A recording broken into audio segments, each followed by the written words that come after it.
What's up and welcome to another Mograph Mocast. I'm Dave. And I'm Matt. Joining us today is our good friend, Amanda Godreau. Hey, what's up? And Mograph is a supplement to our site, mograph.com, which is a motion graphics tutorial site with tutorials, plugins, podcasts, and other Mograph stuff. And on the show, we talk about everything ranging from motion graphics to Cinema 4D, After Effects, plugins, render engines, doing business, doing taxes, being a contractor, or working for the man. You can email us, info at mograph.com. Let us know what you think about the show. Questions, comments, concerns, queries, grievances, show topic ideas, artist suggestions. We're on Facebook, Twitter, Instagram, YouTube, TikTok, mograph.com. And I like that you said TikTok first before mograph.com. Like our actual website. Right. I've been putting some stuff up there. I got so many comments on that last one. That last one was pretty good. Yeah, it was funny. That one was pretty good. Thanks. Yeah, it was fun. I got a couple other planned, some informative, some entertaining, or edutaining, as the kids say. Yeah. And so if you have a question for us, anything about Mograph, and it could be technical, it could be like about the art itself. It doesn't matter what it is. If it's noob, if it's expert. If it's noob, we'll try and answer it. If it's expert, we'll give you some bad advice. Yeah, so this is your show. You're the producer. You get to decide what's on. You can just email us and be like, here you go. Yeah. Bam. Yep. This is my show. Let's talk about vertical farming for 2 hours. Well, I'm Mograph related. Yeah. Yeah. Yeah. I'm having a problem with my well. It's an artesian well. All right, so this week we don't have any emails. So no one's the producer this week, so it looks like it's us. So I guess we're going to have to come up with something. Yep. This week, I hope everybody had a good 4th. I had a good 4th. My brother came back in town, moved back in town, which was awesome. Got to hang out with him for like the first time in years because of COVID and such. And yeah, so I had a little issue recording last week. Hopefully I don't have that this week where oh yeah, you ran out of space, run out of room, right? Yeah. Oh my god, what a mess. What a mess. I had to clean up my own mess on that, like grabbing pieces of like different backup recordings and YouTube for some sections, so I apologize. So it should be a lot better this week, knock on particle board. But been working on a TFD tutorial. Yeah. Actually, cool. This week. And I'm through the first part, which is actually showing the TFD stuff. And then I'm going to go into a breakdown of a little rocket ship I made with smoke and fire and things.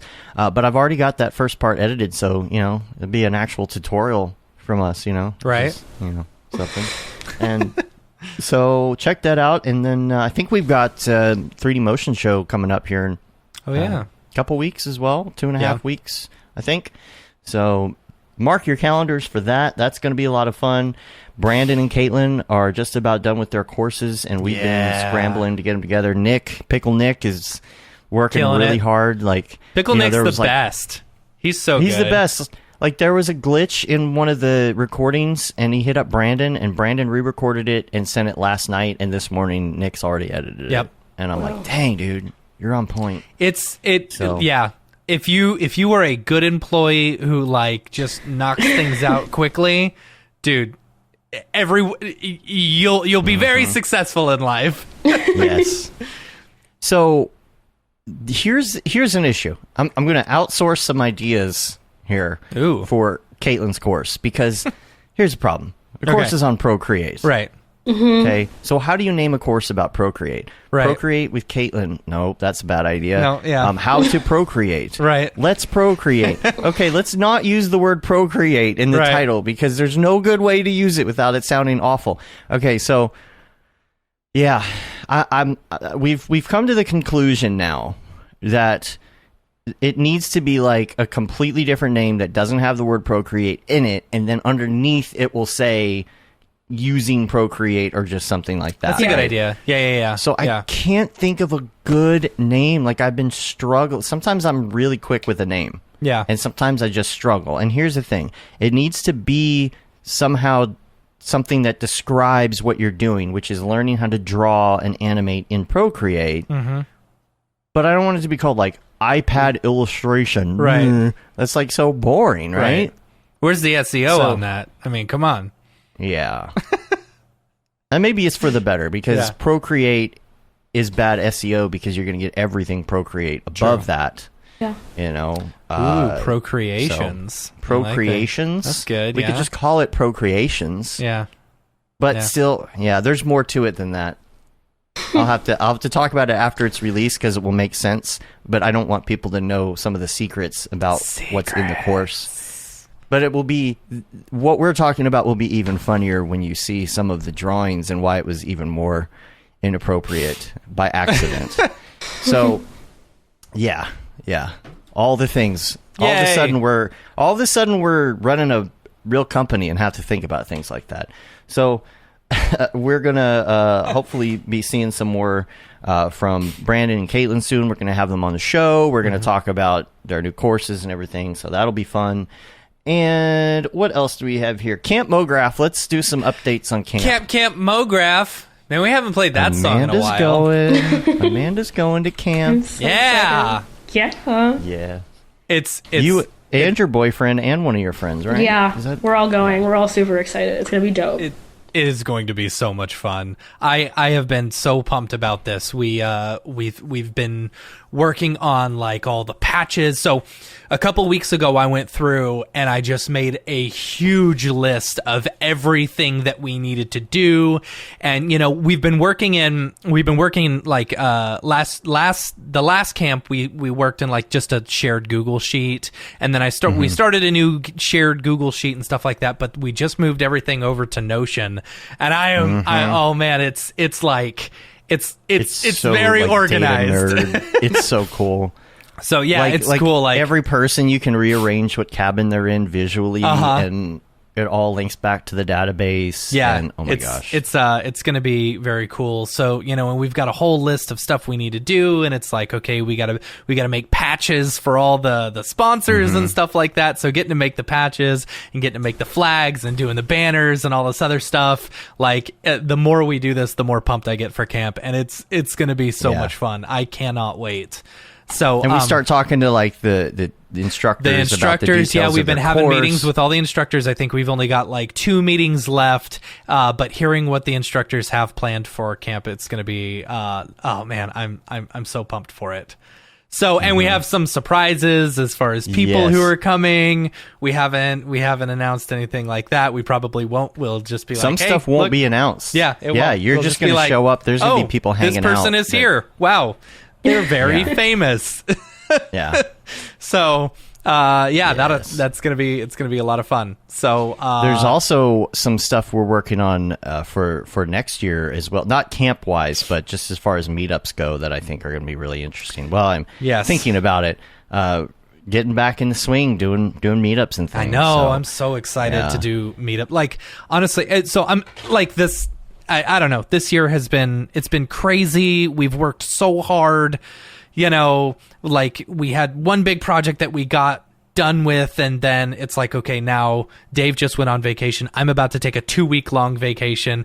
And then after that, it's like, okay, then it's camp, and then it's NAB, and now we're back into the swing of things of meetups and everything, and it's going to be awesome. I'm so excited for it. So, then we're going to LA for a couple days in August as well. Right. Yeah, you got to get ready for NAB. Got to get ready for NAB. All that equipment's been gathering dust for the last couple years through COVID. So I make sure it still works. So all the Camp Mograph stuff, super excited for it. It's going to be so much fun. And, of course, we couldn't have done it without all of our amazing sponsors. We tried to keep the tickets as cheap as possible.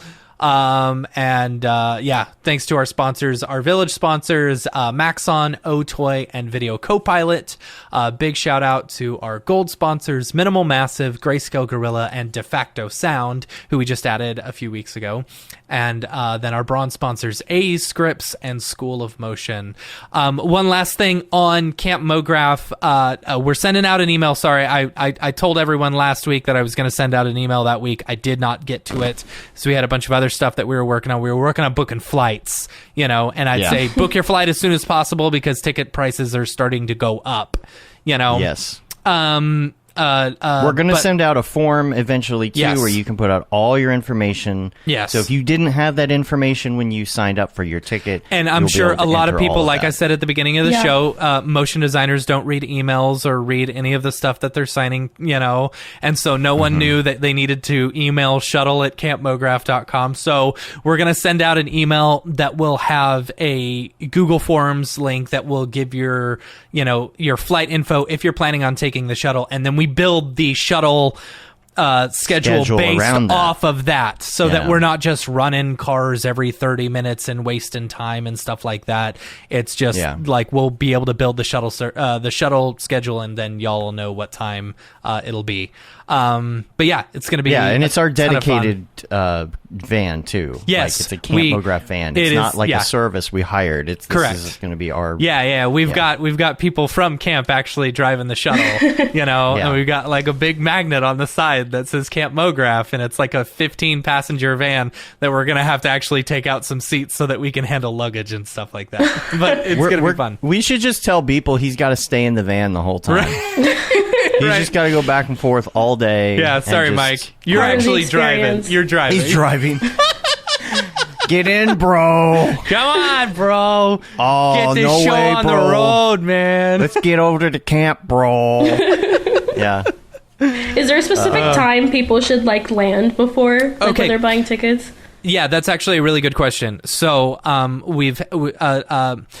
we're starting the camp on the 8th around noon, and then it basically goes until that Sunday at noon. Like noon on Sunday is we're kicking everyone out. We're actually leaving ourselves, Yeah. It's kind of the wind down time, right, on Sunday morning. Right, exactly. So, but the thing is, on Thursday when people get in, we're saying, hey, come in around noon. But if your flight's a little bit earlier, just let us know. We can build around that.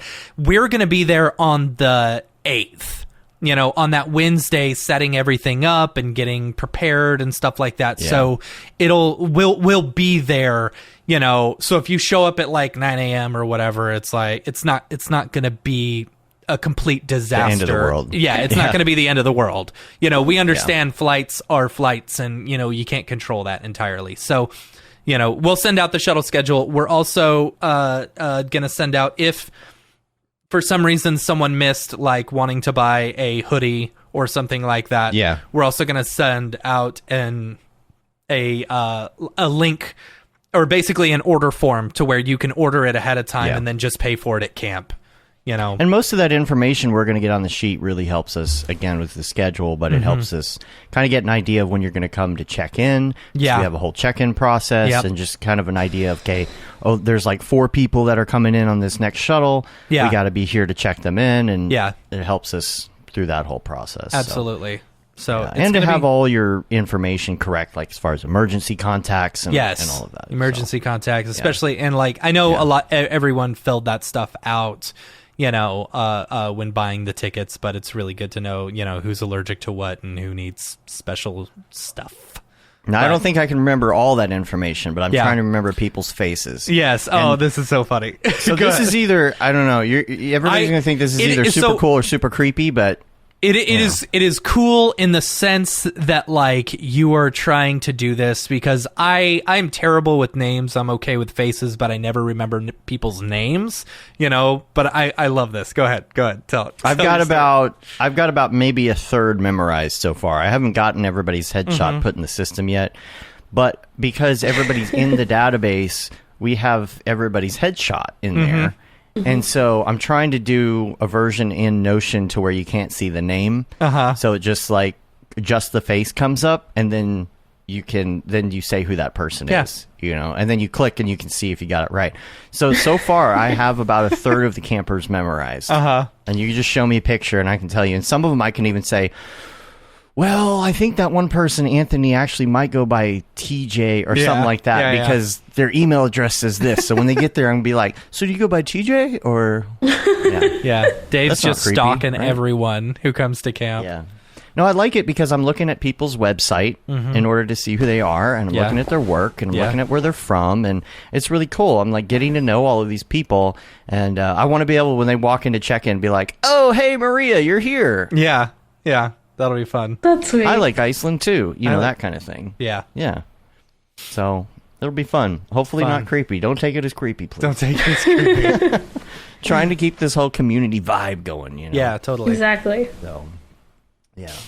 Anyway, so is that it for camp? We're good on the camp That is stuff? it for camp, yes. That All is right. it for Real camp. quick, I wanted to go to Ravcock. What's your flavor? What's your flavor? This is our rendering segment. And the R this week is not Redshift. It's actually RenderMan. Because Oh. RenderMan 24 came out for everything but Cinema 4D. What's going on there? What's up with that? Like What, RenderMan? For everything Yeah, but why cinema? isn't- I don't know. Like, I remember a few years ago they were going to show off a version, but then they just didn't. So, Well, it's in like Blender and everything. yeah. So, but some of the features that I've been looking at, it looks really cool. I mean, I don't have any specific reason why I would use it over anything else, but I mean, you know, Pixar though. Yeah, I You would know, I it's would kinda love like- to know it personally. Mhm. You know. Yeah. But I don't really know much about it, but I was looking at how fast it was. They added the interactive stuff, which I guess they didn't really have before. And they call it XPU, meaning it's kind of a mix of CPU and GPU Yeah. together. Yeah, And of course, there's ACEs, because you know ACEs. of course. Right. Everybody's got to have ACEs, even Right. if you don't know what it is or how to use it. You got to Right. make sure it has ACEs. And they used to have C++ patterns for noises Oh, and, cool. and shaders and things, and they've converted that over to OSL. Oh, neat. So That's you cool. got OSL, and there's a link. I'll put it in the show notes. You can check it out. If you're doing Houdini, though, or Blender or something, and you want to check out their engine. I don't know anything about price. This could be Yeah. free for all I know, or it could be super expensive. I have no idea Yeah, no idea. on that. But so yeah, but that's all I got. I don't know if anything else is going on in the world of hardware or. Trying to think. And I No, I haven't even think we gotten to- covered everything like the past few weeks. Yeah. Redshift and Octane and stuff like that. There may have been a new version of Octane. I don't know. There's a new one every week. I feel like. Yeah. But I haven't even gotten updates or anything about like video card, like where 3090s. Best Yeah. Buy has not even had 3090s in stock. Even the small amount that they did have, that hasn't even been happening. Yeah, What's going on? I'm curious with if with the crackdown in of crypto stuff in China, whether we're going to see an influx of new cards and stuff like that, or even used cards. I don't think in China they even use those cards. I thought they Yeah, use a I think special they use CPU probably for Bitcoin. specific mining cards. Yeah. But I don't know. I've seen a lot of people Anyway. with 3090s like on Instagram. I feel like everyone has it, but I haven't seen them like sold anywhere. Yeah, It's like a status symbol now. Yeah. Right. You know, we have 10. we do have. 10. We need 2 more. I gotta, that's our status symbol. Yeah. No, we do need 2 more, actually. That's why we're still looking for them. Yeah. But, we hadn't upgraded in a long time, so Yeah. we yeah, spent the money on it. It's going to last us for years at Yeah. this point, hopefully. Yeah, until next year. 4090s, it's like 10 times as good. Yeah. But Well, then, time to trade. like there will be a big everyone will want them, and then we can just sell our 3090s for basically the same price as what we bought them for, Right. if not more, We'll be rich. We'll be rich. Step 1, buy graphics cards. Step 2, Get rich. Question Step mark. 3, Profit. Anyway, Amanda, let's talk about you now. Yeah. Let's talk about your entire career and your long career. Your entire My decades of experience. decades of experience. Let's start from the beginning. I want to know exactly how you got into this industry in the first place, and then we'll kind of talk about school a little bit, because you are a student of Mr. David Brodeur, I am. or Brilly. I love David. Who's that guy? That guy sucks. Yeah. The worst. Absolutely. Yeah, I think it's like a really complicated question for me, like an answer. Because I think like a lot of people encounter motion graphics like through like tutorials online or like animation. They kind of know that that's what they want to do. And like I completely fell into it like by accident. Like, I always tell people, like, if I would have made like one small decision differently, I would not be here. Like, I just wouldn't. I wouldn't know that. Where this would you existed. be? God, doing 1,000 other things. I don't know. Okay. I like An accountant, maybe? I like so many things. I really like accounting. I love real estate. I like interior design. My background is in photography. I think like the reason I ended up in motion graphics is because I tried so many different things that were very artistic. So like in high school, I'm like a psychopath. I've been working forever. Like when I was 14, my mom used to drive me like 2 hours to be someone's like wedding photographer assistant. I would like hold cool. flashes, right? Yeah. I would like hold flashes and like I worked at a grocery store. Yeah. when- Yeah, that's a lot better. yeah, I think it was like so cool. I'm sure And- it paid better. I got paid $4.75 an hour. Yeah, it did, but I was only doing it like once a week. And I like talked to like clients, and like I had to like manage like brides on like their wedding day, and like Oh, Oh, that's man. yeah. when I was like 14, and I was Yikes. like, Yeah. I'm so scared. And then I like went into film, and then I decided to go to school for graphic design. And that's actually how I ended up at my current university at Ringling. Is I went through the graphic design program. And when you do that, they require you to take a class that they call 4D, which is just like motion design, like knowing how to use After Effects animation. And a professor told me to switch, and I was like, I love graphic design. Like, I could never see myself not being as a designer. I do like this as much, though. And he was like, you should switch, give it a try. You know, if you decide you never want to animate again, you know how to do it. But if you go the other way, you can never learn how to animate. So that's how I ended up in motion. And then you realized you liked it then. Yeah, I think, like, I love designing to the idea of music and stuff. I feel like I'm very weird in the sense where I don't love animating per se. I don't like keyframes. I'm not passionate about that, right? But I am passionate about like designing to timing, designing to music, designing to audio. And I think that's like a lot of where my love comes from. And then I met David. Yeah. So like It all changes when we meet David Brodeur, doesn't it? That's true. Yeah, he's like, Yeah, so how did you know that you liked it? Was it because you were starting to do those things like with audio, and is that kind of how it happened? And when was it something specific? Like, were you doing 2D animation or 3D at that point? I was doing 2D, and I think what I liked about motion and what sold me on changing departments is the way that they pitched it to me, right? They're like, you're never going to be doing the same thing. You could be doing 2D one That is day, for sure. Yeah. right? And doing 3D, and you can still incorporate like your photo and video background, and really make like your own mixed media work. And I was like, sold. Yeah.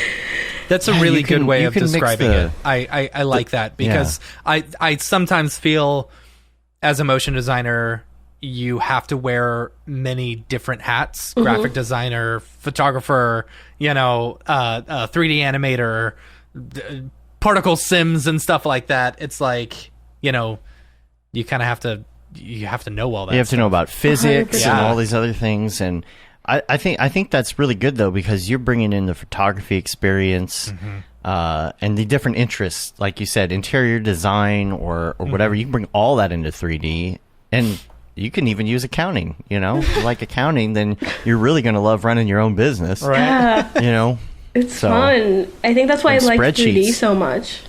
Like 3D is just like photography, right? Like you light things and you stage things, and that was really familiar to me. The software wasn't, but that's when having like great professors comes in, So Yeah. Yeah, totally. So what have you been working on in school? We'll start with that first. Like, what are some of the projects that you worked on that you really enjoyed? I think most of the projects I enjoyed stem from like my 3D class and my first semester of design. The way that it works is Ringling works on like a really, really tight schedule. So we're taking usually anywhere from 2 to 3 like art motion design classes, and each one has a project that's running simultaneously. So like at the same time you're working on 3 different briefs with 3 different like set of deliverables, and it's pretty insane. I think my favorite briefs weren't the ones that were like kind of like mock client briefs. I think my favorite were the ones where you're like, learn this specific aspect, like, right? Like learn hard surface modeling. I don't care how you do it. I don't care what it is. Just learn it and express it the way that you want to do. And I think those are my most successful projects, is when like learning is at the basis of what I'm doing. That's how I generally do tutorials. It's like, I got to learn how to do something. Let me just make a tutorial. Yeah. You know, you end up breaking it down. And then you can always go back to that tutorial whenever you forget how to do it. Yeah. That's the worst, actually, because it's like, no, I don't. I'm going to do a Google search, and then my own tutorial would come up or something. It's like, oh, well, I should know this, or it also means that that's not going to be the answer, because I would have known that. I don't know. Yeah. Relatable. Yeah. And what do you do specifically in Brodor's class? So his is an intro to 3D, which I think he's stellar at teaching, but I'm also like highly pissed off that he is not teaching more advanced classes, because he's like a genius.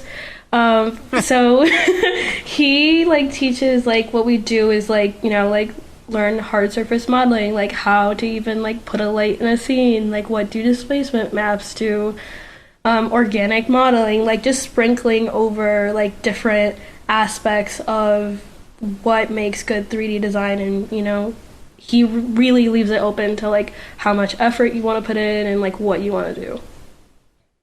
And are the things that you're putting on your Instagram, are these from school, or are these from like independent projects? So, or it really depends. Like a lot of what I post on Instagram, I think used to be a lot of schoolwork. I think my latest stuff is a lot more of like my personal explorations, or like mistakes that I make while I'm trying to make something else that I think are really cool, or a combination of like client work. I try not to post as much like client work as much, just because. Personal work. Yeah, and that was gonna be my question too. Is like, are you doing a lot of client work on the side as you're learning?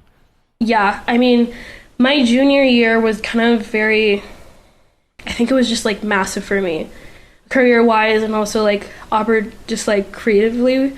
I was going to school full time remotely when this whole pandemic happened, and then I would full time freelance on top of that. So I would put in my headphones and listen to like lectures and write down what like the critiques that I had for my projects, and work on studio projects. And then when I got off of work at studios, or like 7 or 9, depending on like what time frame, then I would do my homework until like midnight 1, and then wake up at like 6 a.m. and do it all over again. Dude, that is the only way to be successful in school. It sucks, you know. There were so many people who I went to school with who just thought that they could just coast through, you know, just by doing some of the work or whatever. But it's like, I will say 80% of the people who I graduated with, or graduated within, you know, 1 semester with me or whatever, 80% of them aren't doing that anymore. I don't know. Like Michael Scott something. Did you see the tag on that? Aren't in the industry anymore. And, you know, even me, I went in for video production and sound, and technically I'm in motion graphics and 3D animation now, you know. Guess you could say the same about me. But I always enjoyed editing. I don't know. Yeah, I agree. I was looking for the watch thing that you did. You did the watch thing. I saw the one post. Have you messed with Houdini then too? Like so lightly. Like I've done a couple of racks in Houdini. I did like that cloth sim that you played in the like half of it was hidden by a match cut. So like Houdini in the end, Cinema 4D in the beginning. But cool. I'm trying to learn it very slowly. I so a love little. this piece. Thank you. Oh yeah, I remember this one. God, it was great. Like mixed memories. The match cuts. C4D in the front, Houdini in the back. Houdini in the back. It's like a 3D mullet. Like a 3D mullet. It's a 3D mullet. Yeah, I love that. That's funny. This one, I remember this one. Yeah. This was, how far back are we now? We're back to last summer at this point. I'm just going back through your entire library here. There was the one with the watch though. That one was for a client, right? No, that was a school project for Brody. Okay. And like I do a lot of I used to do a lot of product, but I don't usually post it, but that was that got me a lot of work. They were like, this is for a real company, and I was like, no.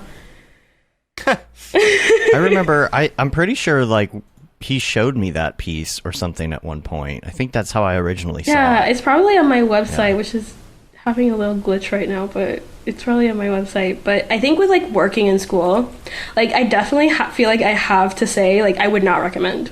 Don't do it. I would not recommend anyone else to do it. It's a lot. It's a lot. But I mean that's like Matt said, that's how you make it. I mean, you could go and quote unquote coast through and get a degree or whatever, but if you don't put the extra effort into it, that's the thing. Yeah. I know plenty of people who have gone to great schools and just can't get a job because they didn't put in the extra effort.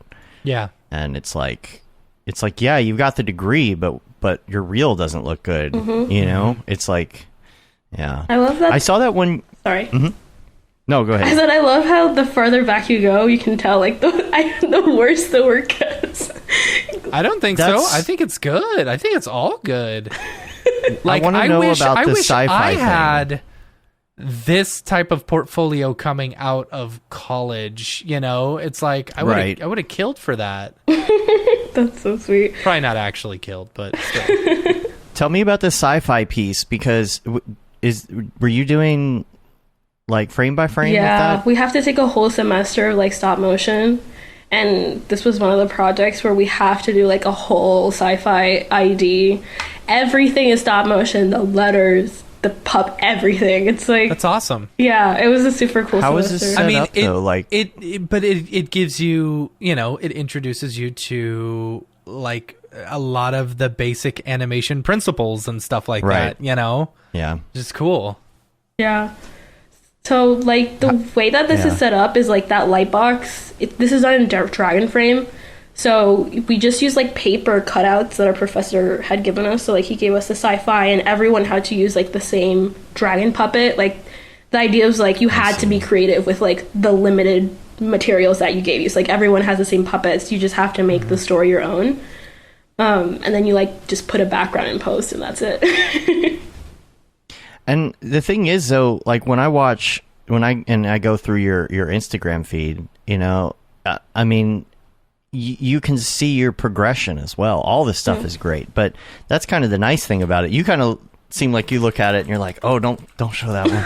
But I think it's great. I don't have much on my Instagram, and I don't have much on really anywhere kind of like this where I could go back and see what my progression looked like. I just have old reels that I can't stand watching. So. Yeah. My current reel, I can't stand watching.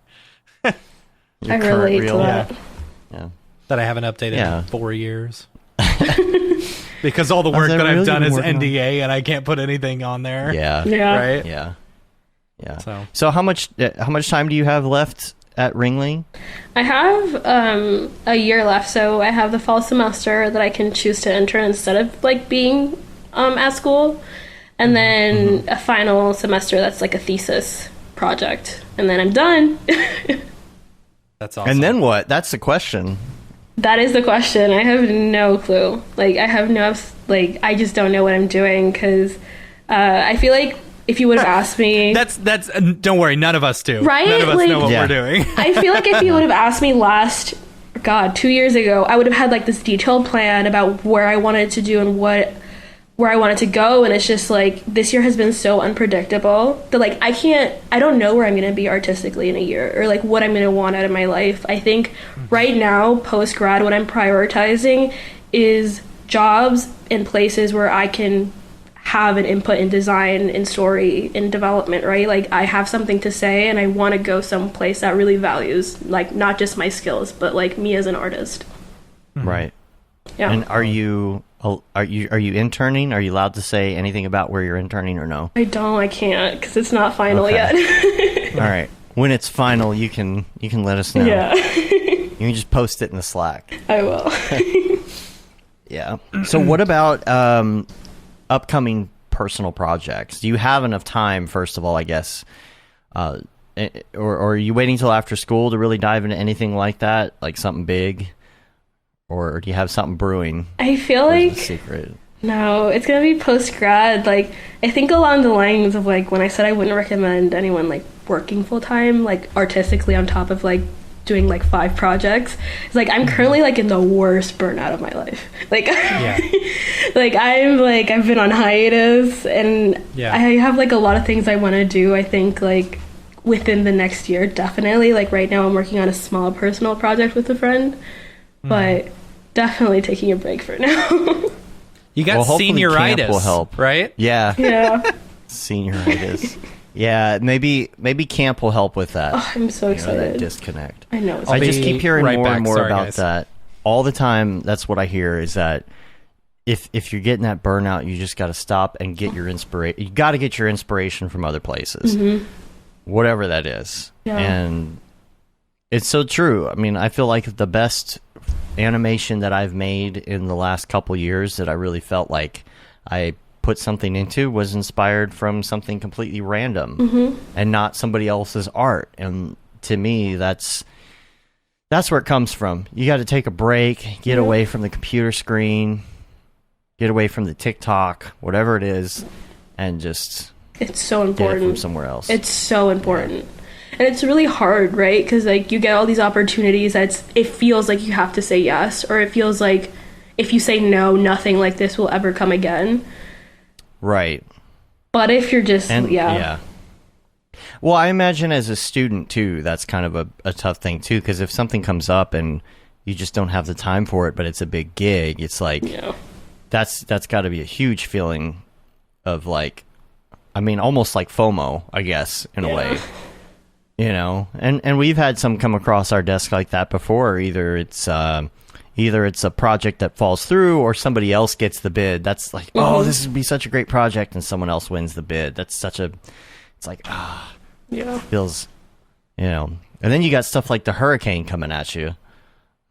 Are you safe? I don't, like, I don't know. I don't know. I'm from Puerto Rico, so, like, God, I hope I don't jinx this. Like, Florida hurricanes, I'm like, it's fine. It's like, so I don't know. I think it's gonna be here Tuesday, but I think I should be fine. But I really don't know. So did you grow up there, or when did you? You said you're from there. At what age did you end up? You're in Florida now. So have you been? Like, when did you move here? Have you been in Florida the whole time, or? No, I moved here 3 years ago. So I am from Puerto Rico. Like, my first language is Spanish. My second language is English, and I lived there for, like, I want to say, like, 19, 20 years of my life. And then now I moved to Florida to come to Ringling. But other than that, I've just lived back home. Cool. I don't know what Matt's doing. He's going on an adventure. Those painkillers. There he is. Sorry, y'all. How you doing? I'm okay.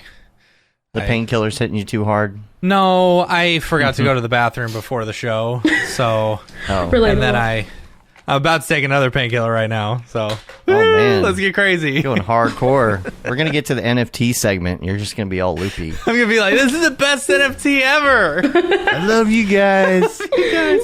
Oh you. man. Yeah. What were we talking about? I don't know.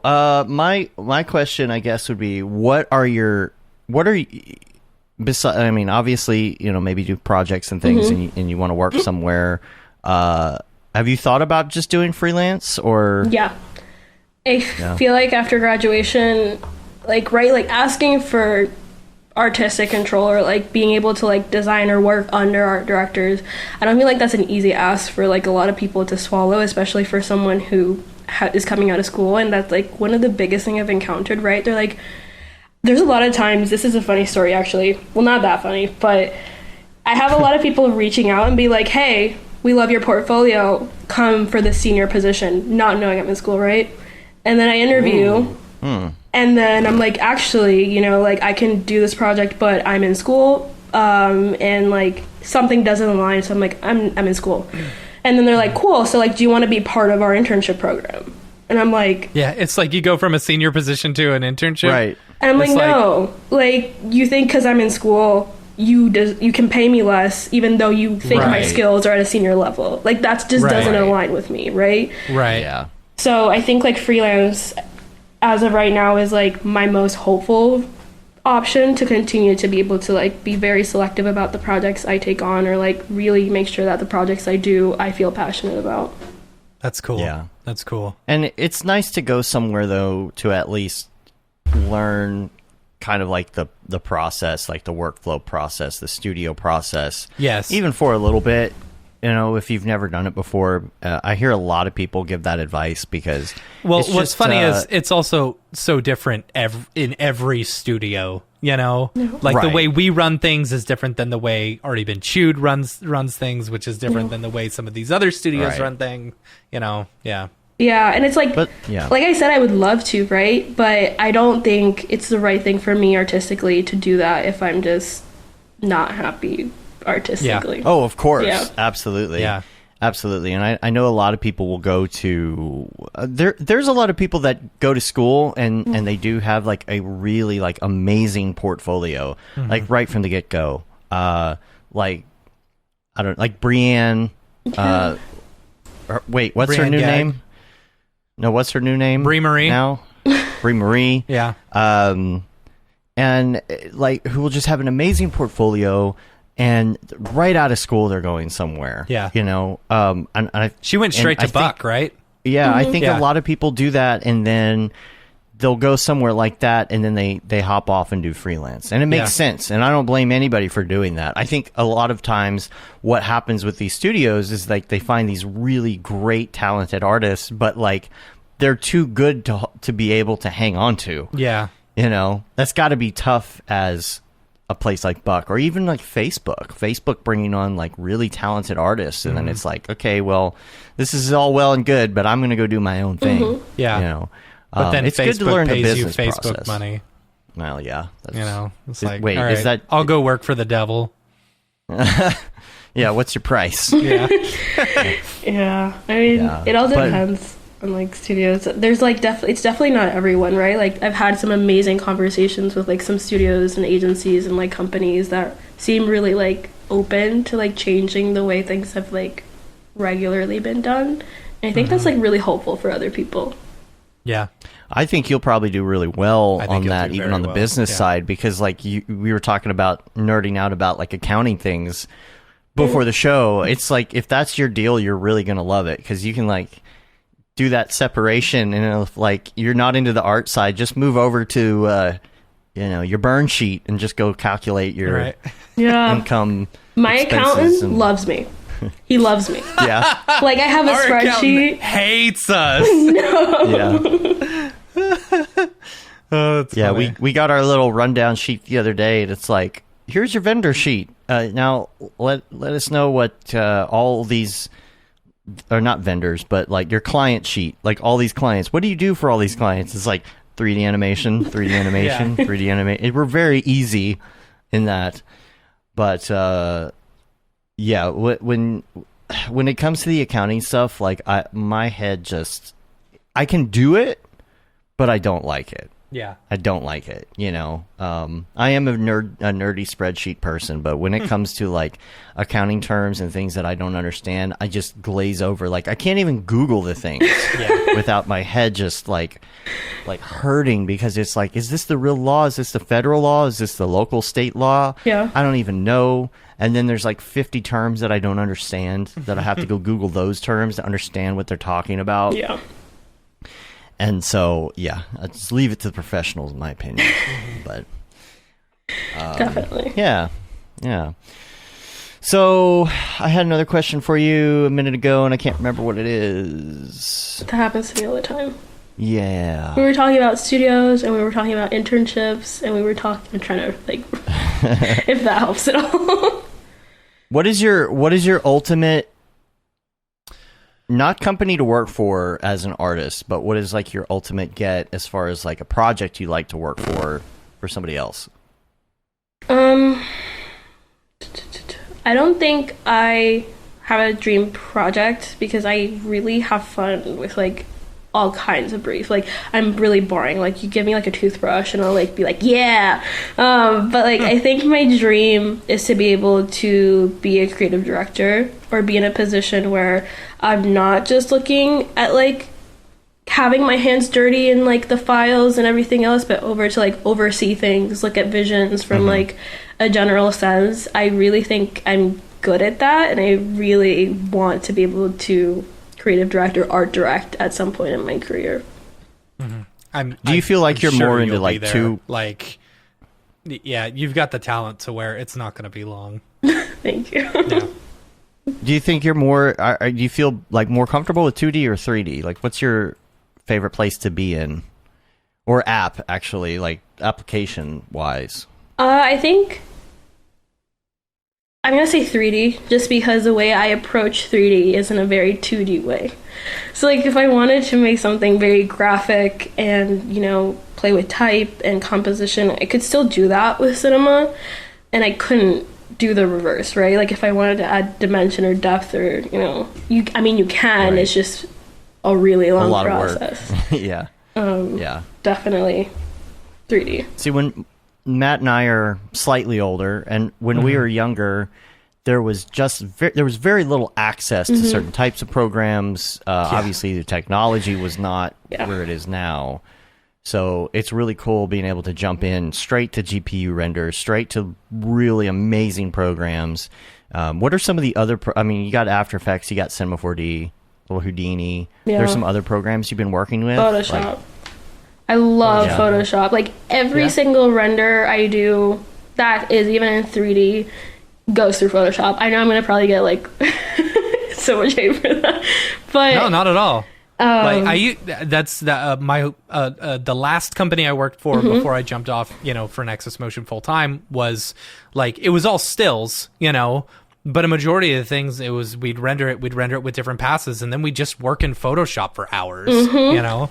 Yeah. I love that. I was just on like Discord working with my friend like on our small personal project, and he's like, rotate the composition, rotate it, and I was like, oh my god. I was like, I'm going to do it in post.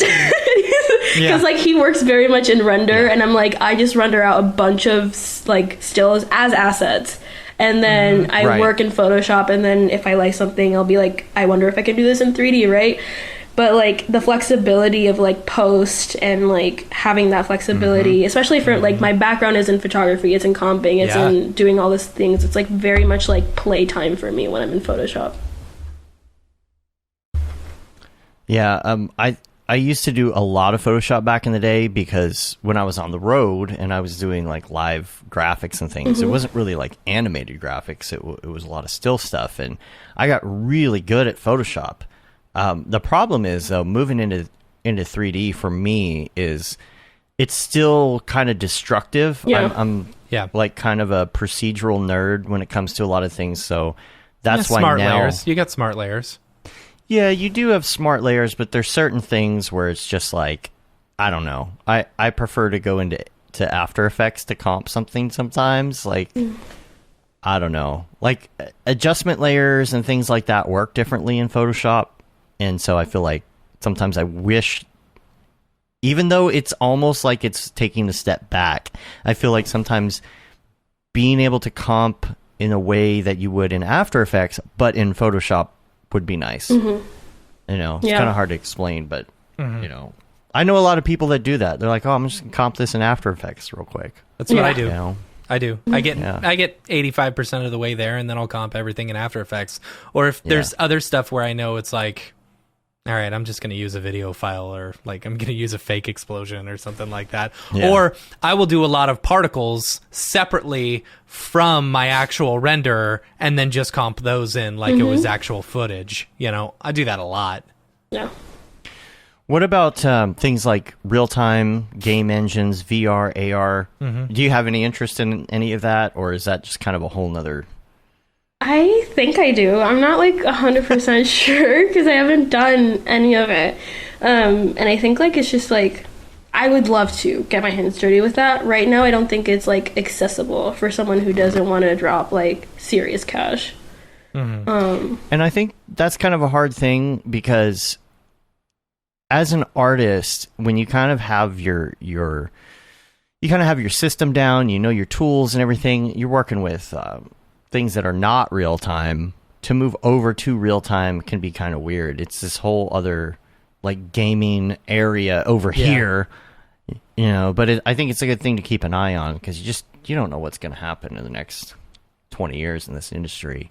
Have you tried any like VR apps or anything as far as like painting or? I really haven't, just because like I don't have a VR headset. I don't know anyone who has a VR headset. Like part of like talking. Well, now you do. Now you do. Yeah. Now I do, but like it's just like not super accessible, and like to like ping pong off what we were talking about, like the industry changing is like I 100% agree it's going to change, right?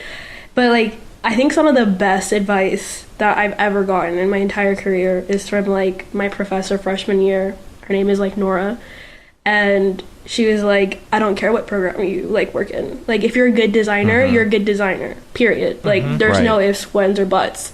Which is why when I started using 3D, I feel like the reason why David like saw something in me and my peers saw something in me is because like I still don't like, I'm still not the most technical person, right? But like good design across any medium is good design, so I'm not really worried about like 100%. Yeah, I totally. completely agree with that.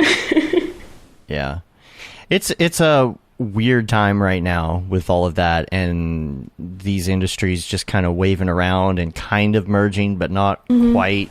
And even the advisory board of the college that I'm on this advisory board for this college in Dallas, a group of colleges now, and the discussion comes up when we're talking about curriculum. It's like, well, what about the Unreal stuff? What about the VR, AR? What about, because they already, of course, have classes that are in a completely different department about how to like make games and learn how to code, but these two departments aren't talking to each other when it comes to art or when it comes to real time. And so the question always comes up like, well, what do we do here? And like right now, the answer is like, I don't really know. Yeah. Because I don't know what to tell you about where it's going. I know, you know, VR, AR goods and things are coming, but it's really, have you tried any? It's really hard to advocate that like at a college level, because Ringling also has a game art department and people are working in Unreal, right? But you know, it's very hard to get that across like boards of trustees and budgets and resources. Yeah. It's going to be an interesting, I think, next 10 years. I think we're really going to see. Have you done anything in clothing like Marvelous Designer or any of that? No, I haven't. I would love to see your process. Like sit down and watch you do a project, you know, especially talking about, you know, doing the renders and then bringing them over to After Effects and stuff. That sounds cool. Yeah, it's like, I don't know, it's like so much fun. I just like see it as playing. I'm just like building on stuff, and I don't care what software it comes from. And Marvelous is so, it like trips me out. Like I think it's so cool. I just don't have like a copy myself. But it's dope. It's a little intimidating to me. It is, honestly. So intimidating. Yeah. But, you know. Who are some of your inspirations and influences?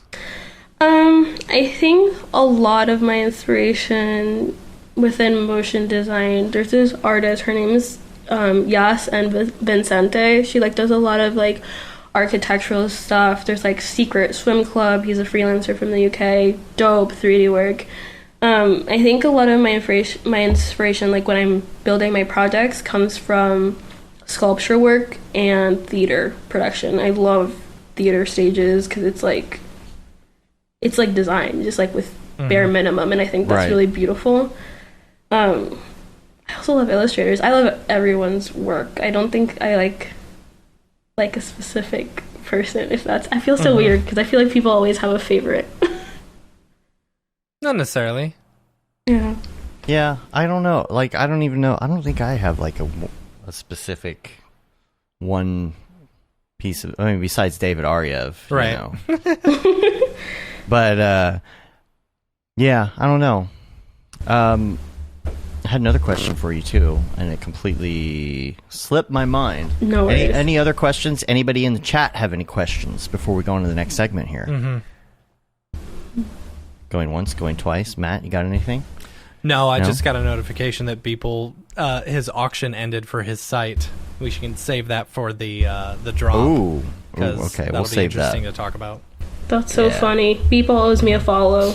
He owes me a follow. Beeple owes you a follow? He does. I got beef with Beeple. Oh man! Talk to him about that. Why does he owe you a follow? So he came to our class. David brought him. David's gonna kill me.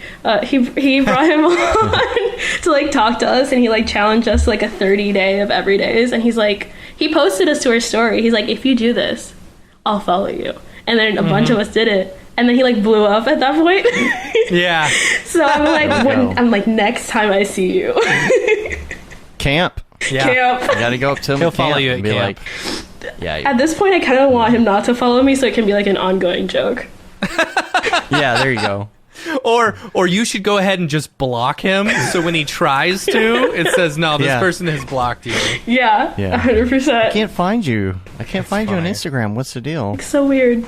That's funny. Weird. So, when you come to camp, I think that you should definitely like sit down and chat with him, have a one-on-one, and be like, I heard that when you do 100 dailies, you get $100. Is that right? Yeah. People will pay you $100 if you do 100 dailies in a row. Yeah, I heard that somewhere. It's true. I don't know where it came from, but it's true either way. And eventually, it'll make it to $100 million if you're like people. Yeah. I know. My joke with my friends that did the challenge is like, we're gonna wait for the 1-year anniversary, and then for the 1 year, we get a $1 NFT from people. Yeah. Right. Man. Wouldn't it be great? He just gives you a $1 NFT and then you sell it for $50,000. That would pay off the student loans of every single student in that department. Is, right? Yeah. Right?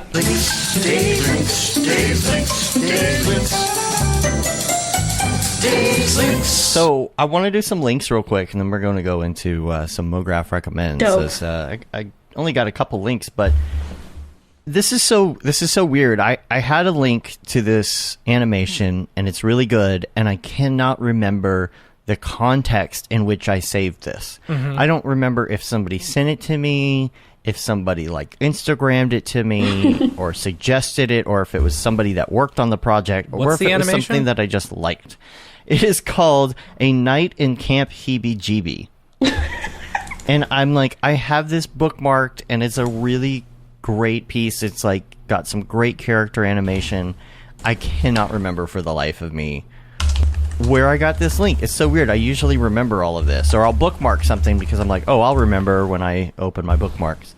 No idea, but it's really good. Check it out. It's an animated short horror comedy, and it's on YouTube, so check it out. And also, I am trying desperately to see if we could get somebody from Insidium to come on the show and talk to us.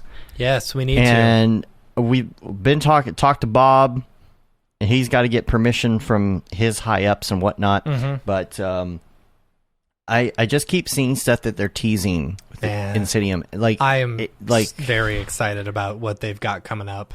I so love many. X Particles. I was very intimidated by X Particles when, forever. And then I started using it more often, and it's like, okay, this makes a lot more sense. Especially having moved over to like, Real Flow or something like that, and understanding Real Flow and some of these other particle generators, it's like, okay, X Particles makes a bit more sense now. TFD as well. TFD, yeah. TFD too. It's the same thing. Once you learn like these basics, it gets a little bit easier. A lot of the particle systems are very similar. Yeah. Right. I mean, TFD is technically particles. It is, yeah. You're not like seeing the individual particles, but that's kind of what is creating plumes of smoke and other things. So, but Insidium did there's a tweet, and it's a coming soon. They've got a it's Terraform FX. Yeah. So, like, I think EJ posted this on Twitter or retweeted it or whatever, and he was like, "Oh, throwing shade at World Creator," you know. That's funny. And so that's interesting. There's a lot of other tools that they're coming out with besides just like basic particle stuff, and you know, the particles really have evolved. They, you know, at first they didn't do liquids and things. You know, you had to go over to RealFlow, and now you have that option.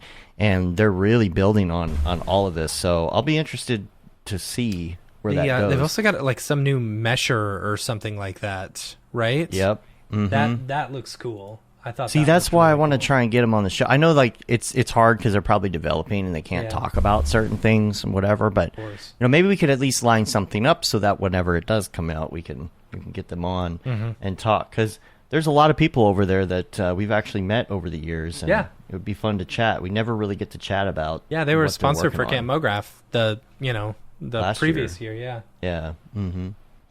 So let's go to Mograph Recommends. We're going to ask you some of your favorite things, have a little bit of chat, and kind of learn what drives, I think, you know, some of your, like, what some of your influences are to your art, because everything you do in your life makes up your influences and your art. So it's fun to hear whether or not you like Breaking Bad or The Wire or whatever. Oh my gosh. Kevin's going to chime in here in a second. You'll hear him just go off about Breaking Bad or The Wire. We're going to start out, though, with your favorite movie, and these can be all times or a recent. Okay. It's either or both. Up to you.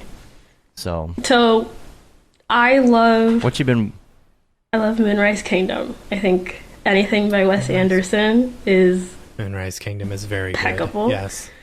You can't laugh. You will. I think the first Twilight movie is very aesthetically pleasing.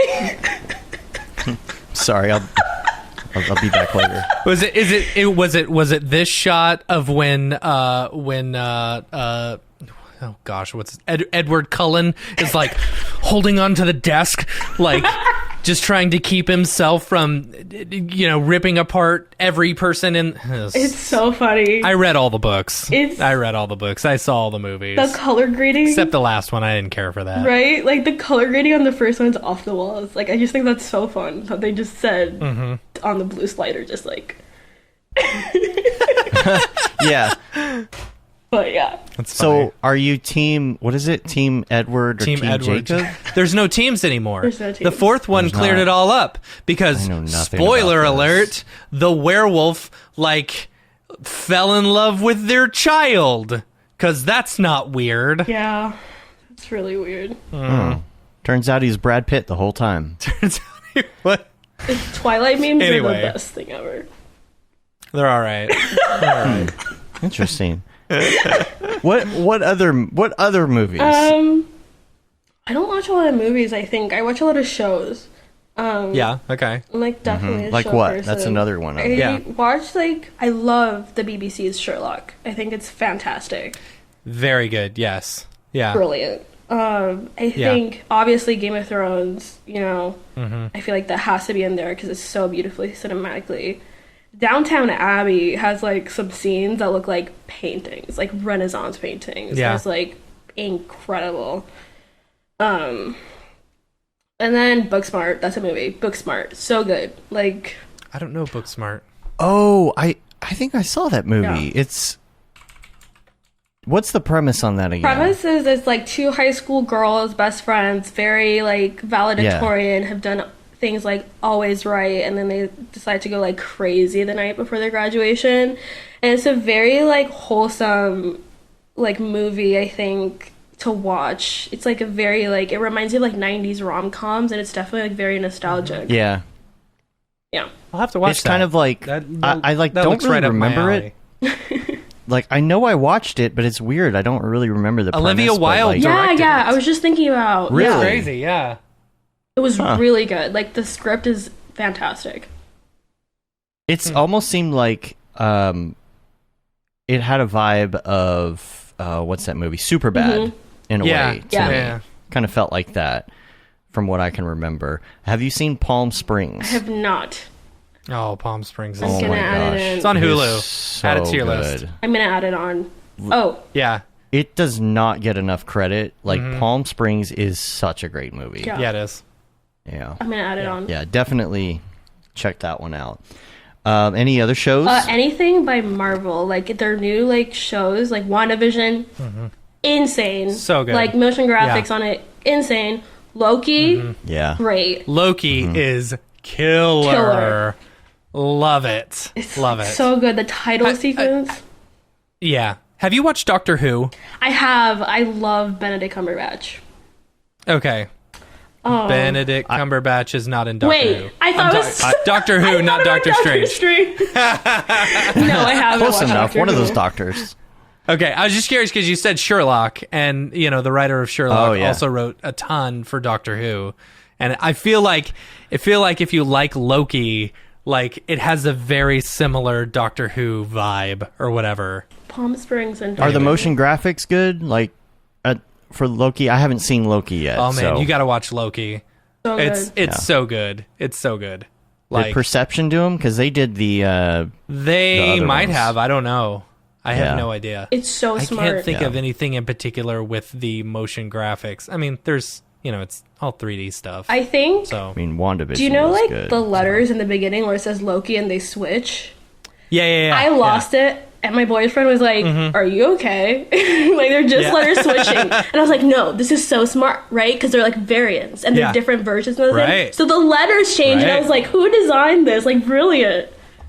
Yeah, so good. I'm gonna have to check it out. Oh, now. you've got Sounds to. good. It's a very. We've been watching it week to week, and Well, if it's very. we watch it week to week, and I hate that I can't binge it because Yeah. it is very good. It's very good. The director did amazing. And they're I mean I'm sure they're just prepping for the next group of movies and stuff like that. So because the new Doctor Strange movie is I think it's got what's Wanda, I think she's in it as well. not sick. Anyway. Yeah. Amanda, how do you feel about shows coming out weekly as opposed to bingeable? Great for my mental health. I mean, like I'm so pissed off that happens, but like I think it makes it like it gives you something to look forward to, and it gives you like not an excuse to like sit there for hours and finish it like in 2 days. Yeah. Yeah. Yeah. I've been thinking a lot about this, and I think it can either help or hurt in different ways. But it's almost like sometimes if a show, I feel like the rule is 3. The rule is 3 episodes. I feel like to really know if you want to watch something, you got to watch 3 episodes. Or if it's a movie, you've got to watch it 3 times. Like Big Lebowski, there's a unwritten rule: you have to watch it 3 times before you really like understand the meaning of it. Or kind Is of there like a going, meaning of it? I don't know if there's a meaning of the Big or Lebowski. like I guess the meaning isn't a good description of what I'm talking about, but just to get the memes and the jokes and just the background, like really what it is. And I feel like Breaking Bad, for example, I started Breaking Bad a couple times, and until I got to episode 3, I really didn't feel like I really was into it. And when you can binge something, you can watch those first 3, as opposed to when it's on TV, you can't watch those first 3. Yeah. right I away. get you there. Do you think it's Loki had me So- from episode 1. I was in. Do you think it's different that because it's Marvel, they know that they can do that because you already know the characters, right? Like, do you think that They've already got changes? you. Yeah. Yeah. I could see that. Possibly, yeah. Because Loki starts But- off like right at Endgame, right? When he disappears in Endgame. Have you seen Endgame, Dave? Parts of it. Yeah.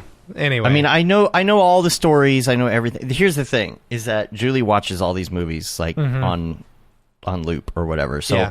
I know all the premises of these. I've seen a lot of them in chunks. I get it. The problem for me, it's that I'm just not that into superhero stuff. I try. Yeah, it's okay. I try. Yeah. I feel like I do pretty well considering. So Yeah. Yeah. Fair. I mean, the superhero movies, so like the way I see it is superhero movies aren't necessarily just superhero movies. You know, for example, Endgame. Endgame was a heist movie. You know, like that's what it was. You know, a heist movie. Huh? It was a heist movie, but Rick Sanchez wouldn't like that. Right? No. But you know, it's a heist movie, but you've got all the superheroes in it and stuff like that, and that's kind of what all of them are. You know. Yeah. By the way, Rick and Morty last night was. I haven't seen it. I haven't seen it. Yeah. I need to watch it. I'll watch it today. Yeah, that's how I spent my 4th. Because we did most of our stuff on Saturday. I went out last night fireworks hunting with my drone. Yeah. And then watched Rick and Morty. That was my 4th. That sounds fun. Oh man, I got some good shots. I went over to a friend's house and he bought. He lives out on a bunch of acreage, and he bought a ton of fireworks wholesale. Nice. So, and probably spent $2,000 on wholesale fireworks, which means he probably got $10,000 worth of fireworks. He set them all up to where he could just let them go. Dude, it was fireworks going for 15 minutes straight. Like, and not just like one at a time. Celebrate the birth of your country by blowing up a right. small part of it. That's exactly what I was thinking too. Yeah. Wow. Anyway. Last night, I think the funny part was when I was drone hunting, someone kind of across this major street here was setting off a ton of them. And the street was just like, it's banned where we are, right? Yeah. So the street was covered in smoke. I mean, it was so hazy, foggy from all these fireworks. And literally on that street, there's a giant digital billboard that the police put out that says "No fireworks, $2,000 fine." It was so hilarious. They don't care. Can it happen that you're like doing your drone thing and a firework can like hit it if they set off? Oh yeah, sure. Totally. Yeah. I mean, it's possible. I kept my distance and kind of zoomed in a little, and it was dark, so you know you have to take precautions if you're flying like that. You know, I got landing lights and things, but you have to stay pretty high up because your sensors can't see obstructions and stuff in the dark. Yeah. So Yeah. But no, it was fun. It was a good episode of Rick and Morty. Tell us though, music. Let's switch to music because you were talking about the fact that like whenever you're working in animation, you really like to cut to music. So what do you like to listen to, and what do you like to animate to? Yeah. I love to animate to classical music. And I know this is going to sound so wacky, but like my first reel, which, oh my God, just really bad, but it was still classical music. I remember that being a whole debate. I love classical music when I'm like, I love like French pop. I love French pop. I think it's sick. French pop. I'm like going. You listen to the French Monkeys music? No, I don't. Like, I listen more to like Polo Pan. They're like a French, like techno pop thing, and I think they're great. I listen to a lot of pop. I think pop is just like great. Willow Smith has been making some really dope music. Oh yes. Like yes. Or what's that one song? It's gonna drive me. Matt, you know what I'm talking about? That one Willow Smith jam that I was. whip my hair back and forth. Right. I whip my hair back and not forth. That one. No, Not that one. That's the only one You know, I like- know. I'm sorry. she like released Transparent Soul, and she released Wait a Minute, and they like crashed. Wait a minute. Yeah, so good. She's so good. Yes. Like It's Wait a crazy. Minute. L- When Matt and I were at NAB in our convertible Camaro, I was blasting that song, and he's like, "Who is this? This is pretty good." And I'm like, "You're not gonna believe who this is." It's her, Yeah. and like You don't remember that? Parents just don't understand. it's so sick. And like Montero by like Lil Nas X, masterpiece, just beautiful. I love everything about Lil Nas So X. funny, his And, tweets, like everything he does on social, his TikToks, his whole everything. so great, He gets it. so funny. He Old gets Town it. Road. I will never. I'd be happy if I never heard that song again. My kid listened to it so many times, and he will randomly just start singing Old Town Road, and it's like at the most inopportune times. It's my guilty pleasure song for a while. I gotta admit. Yeah, But it was overplayed. it was. It not my Yeah. favorite, but his tweets. I think it blew up, and then COVID happened, and then people forgot about it. Yeah. Yeah. No. Yeah. But let's see. Any other music before we go to the next question? Miley Cyrus, Always Forever, great musician, Nice. killer voice. Mm-hmm. Yeah, I think that's it. Podcasts. Do you ever listen to podcasts? I guess is always the first question. And what are they? I listen. You can say no. It's okay. I feel like it'd be less embarrassing to say no. I listen to this podcast, and it's called My Favorite Murder, and it's like a crime a crime podcast. Oh, okay. And I listen to it when I'm working, and I find it so interesting because like it has like a lot of history and like how these cases were solved, and like it's kind of scary, but it's also I think really informative of like what to do and like what to spot, and it's just like really interesting. Oh, and like potential like murderers. It's like kind of like psychos. in Florida, there's a lot of human trafficking. Like there's a lot of human trafficking, and there's like definitely There's a lot of other stuff in Florida too. Mm-hmm. Yeah, so it's like there's definitely been some like human trafficking scams down here that like if I haven't seen, like my friends have seen, and it's very creepy. All right, so you're talking about like the way like people mark doors and cars and all that kind of weird like they'll come up to you like at Target. Like it was a really big problem down here. Like people like they would have teenage girls go up to other teenage girls at Target and like ask to hang out, and then then take them because like girls trust girls more than they do like men. It's like so That's crazy. Weird. How do they get those girls to go up and take them? Because it's like if you meet like you can meet a friend like at Target, or you can meet a friend like at a bar or anywhere. Like, and if it's a girl asking you to hang out, you don't really think about it twice when you go to their house to like hang out, or like the mall, right? Like all they need to do is get you. But why are they involved in the first place though? The girls? That's the girls that crazy. are trafficked, Yeah. like the victims. But the ones that are getting other girls, they're already involved. How are they involved? They're the victims. Like why are They're the girls that are And they're- trafficked. They use the girls that they traffic to get more girls. It's like a really, really sad and heartbreaking cycle.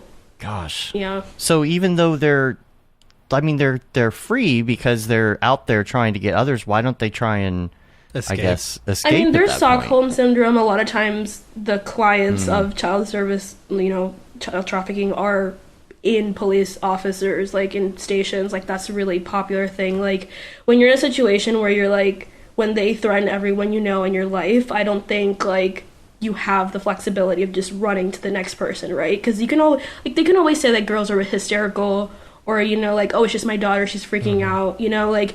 It's a really Right. big power imbalance between like a child or a woman and like a grown-ass man with a network, Right. So sad.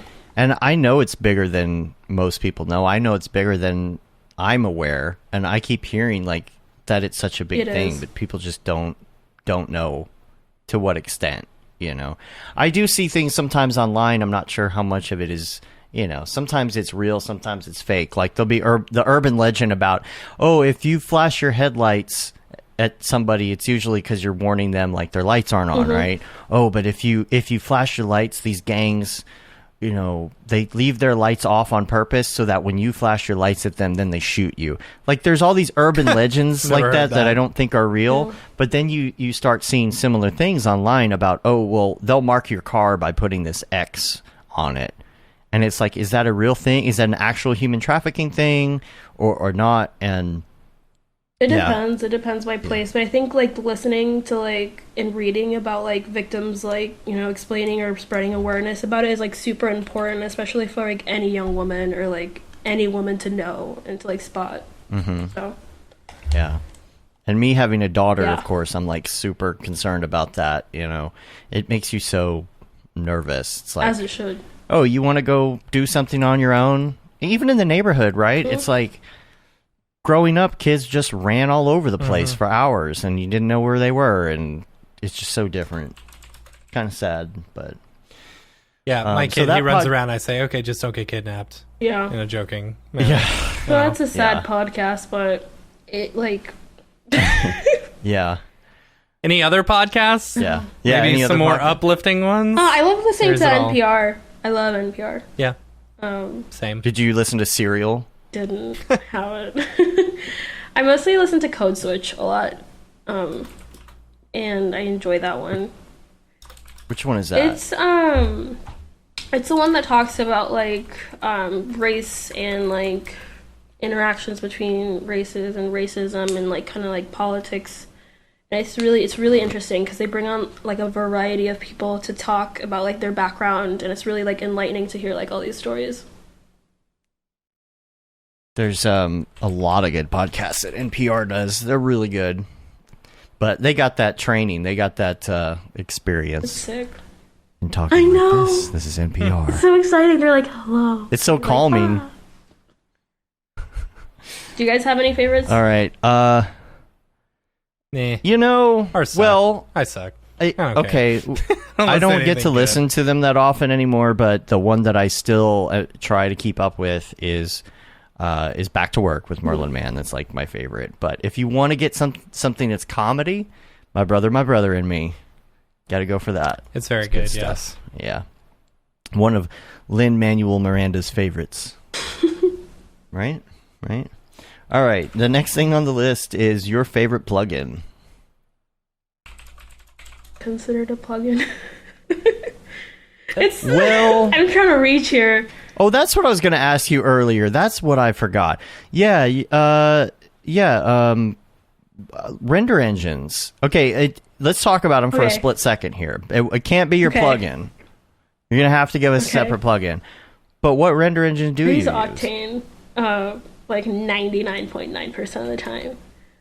I'm trying to learn Redshift, but I'm not in it. I just love Octane so much. But like, I know Redshift is like more popular right now for like production, so I'm like grudgingly trying to use it more now. It's also included like in Cinema, so I don't have to like pay for it, which is really convenient now. Mm-hmm. It's good to know. I mean, it's good to know many engines because you never know. You know, you get out there and start working for another company, or you work freelance, and you know all of that. So, so back to the plugins thing then. Besides the render engines, do you have a specific kind of plugin that you either use in 2D, 3D? That's kind of like your go-to. I don't think I use any plugins. I'm trying to think. I don't think I use any. Not at all. Not even like filters or anything like that. Nothing. Well, then we'll have to by default say that Octane is your engine. Yeah. Next one on the list is app. Your go-to app on your phone. Like, do you have like a muscle memory app that's like? It's TikTok. It's TikTok. It's become TikTok. Oh man, yes, I'm right there. So with good, you. so addicting. Yeah. So addicting. So it's funny. So I got some AirPods, which I recommend to anyone. I bought some for my birthday. It was my birthday present to myself, right? And I bought some, and I have used them every single day since. I didn't think I would use them at all, but the amount of times that I'm like, oh, I want to watch TikTok, but I'm out in public. And then I realize, oh, I have a way to watch TikTok to where people won't know, you know. I lost them the other day, and I lost them for like a week, and you could see that my internet usage went down significantly over that week because I lost my They're AirPods. so great. Can't you find them? You can when they're right next to you. Yeah. Like, they won't tell you, okay. but like, I don't know. Yeah. I feel like they should build in that little like tile thing. They absolutely what is it called? should. The Apple, yeah. Something Locator or locator something. beacon. Yeah. Is it I called think a it's beacon? like a tag. I don't know. Just like an Apple tag. Yeah. Yeah, they should put that in the They headphones. should. What's up with They're that, so Apple? good because you can also put them in and like lay down, so you can like be in bed if like someone's next to you, you don't want to wake them up, and like just be on TikTok for hours. Yep. Yeah. I do that with the aftershocks, and this is what Clinton Jones turned me on to, is the ones that don't go over your ear, but they go like around your ear, so that's like bone conducting, so you can still hear. And I bought Julie some because she was going walking, and she borrowed mine, and she liked them because she doesn't like the kind of buds that you put in your ear. She just doesn't. She just can't stand that. And when you go out you don't really want to like go for a walk in the street with giant Bose headphones on, because A, you can't hear traffic, and B, you sweat in those things, like the little leather pads, they start to fall apart and the flakes get all over you. Yeah. So I kind of do the same thing y'all do with the headphones. And I put these on, I listen to TikTok. But the funny thing is nobody around you knows that you're listening. So I'll just be sitting there and Julie's talking to me and she's like, she'll say something and I'll completely miss it. Yeah. Because I didn't hear her because I was like immersed in my TikTok. But yeah. TikTok is so TikTok good. is... The algorithm so works. Your video came up on my For You page. Yeah. And I wasn't even, like, I didn't even know you had a TikTok. And it came up and I was like, it works. Oh, it's funny. That's funny. Yeah. Yeah. I think it's also really based. does. It also based things on who you follow, and who your friends are, who they follow, friends' and stuff like friends. that. Yeah. Yeah.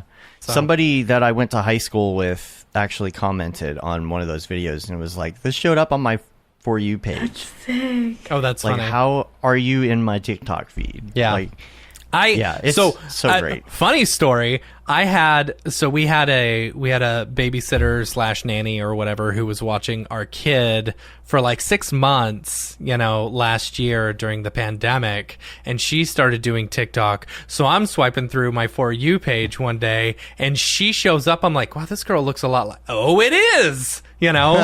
And then it's like you wanna comment or say something and be like, "Hey, I found you," but it's not like you don't want to be like, "Hey, I'm creepy. I found you." Yeah. Found you. Yeah. So yeah, TikTok's the future. Do you play any? I said What? TikTok is the It future. is the I feel like future. Instagram in the motion design community is just gonna.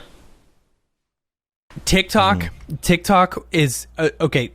TikTok is great right now because there are funny things and informative things. Once your timeline is 100% politics, that's when it's all going to go away. But it doesn't have to be. It doesn't have to with be. TikTok, No, but because you can just say I don't like this and it won't show you that anymore. yeah, you would think that. But I say that on Facebook all the time and I still get all the politics. I have a theory, and I want to know if you guys agree. Sorry, this triggered something I was meaning to ask you guys. No, you're fine. I keep telling everyone this. In my brain, Beeple and Hank Green exist in the same place. Like Beeple and Hank Green, they kind of they're just Okay. they're so similar. Like they talk similarly. Right? Okay. Yeah, I'm trying to. I've told people this theory, and they either agree or they don't know what I'm talking about. I get it. I don't know. Like I know Beeple. I know Beeple so well. That's why.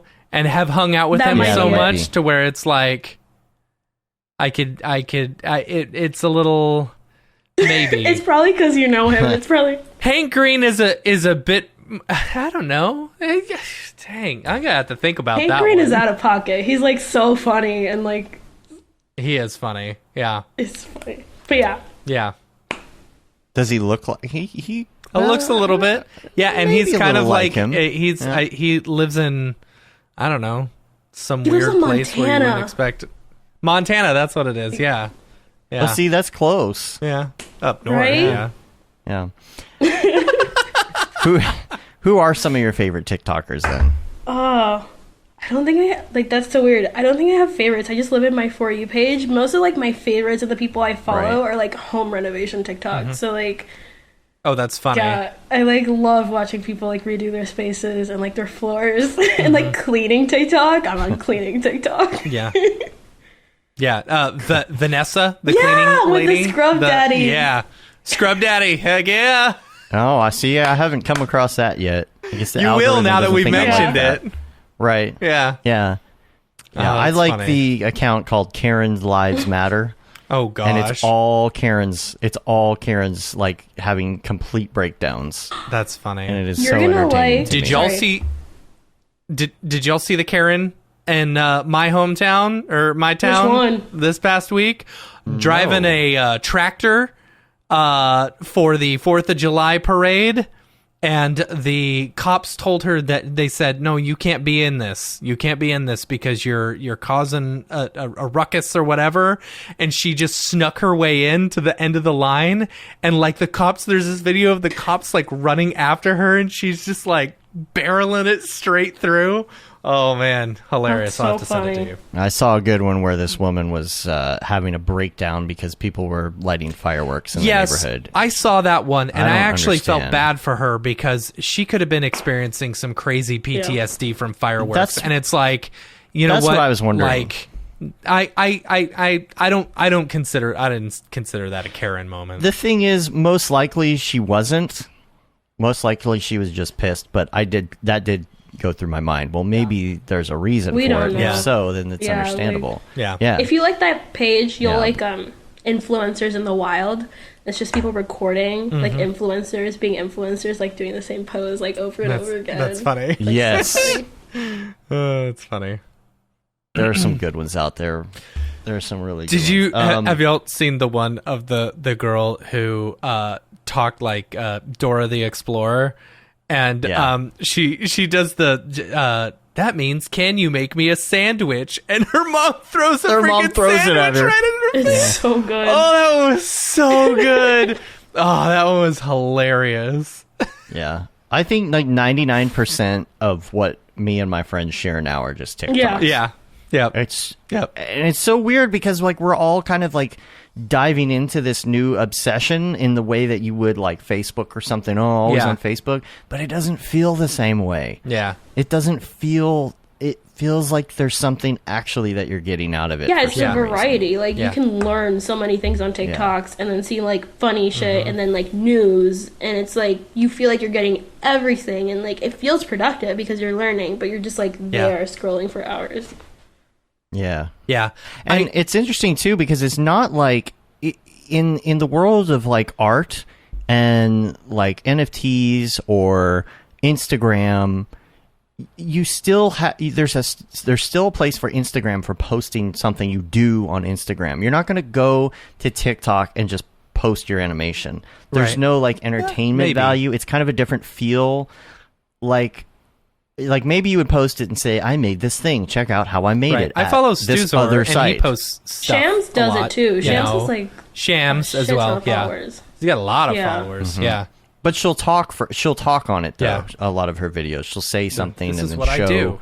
Some, you know? That whole this is what I do. Yeah, that kind of thing. I think that's kind of like the introduction. You get to meet the person, and then you learn. Oh, they run this thing. They run this channel. They have this thing they sell. Whatever it is, it's kind of like a behind the scenes look at stuff that's going on. That's so indicative, right? Because I feel like the industry apart from TikTok is moving that way anyways, right? You just don't want faceless art anymore. You want to know who the artist is and where they're from, you know, where they come from. Yeah, right.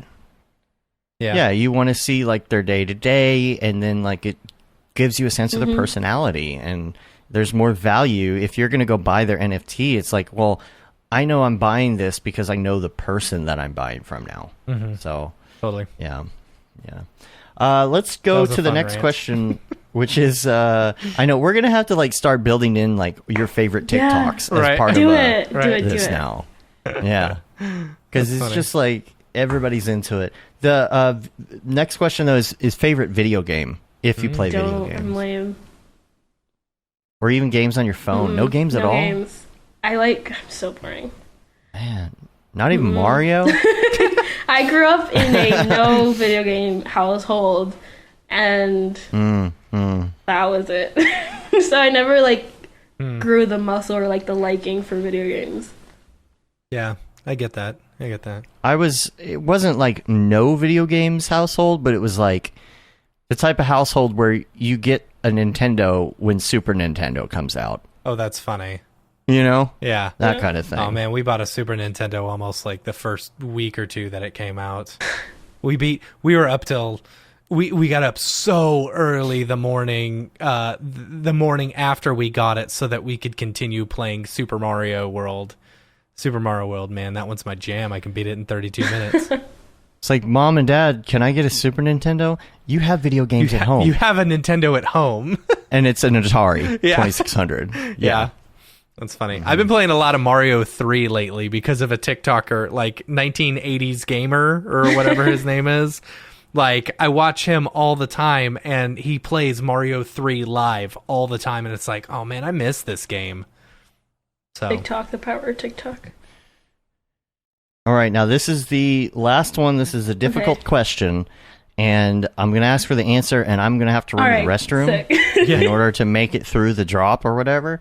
But the last question is your favorite life hack, and the example is always Mitch Myers. You turn the toaster on its side for some bomb-ass grilled cheese. That's his life hack. Now, this doesn't have to be that kind of a life hack. It doesn't have to be about grilled cheese.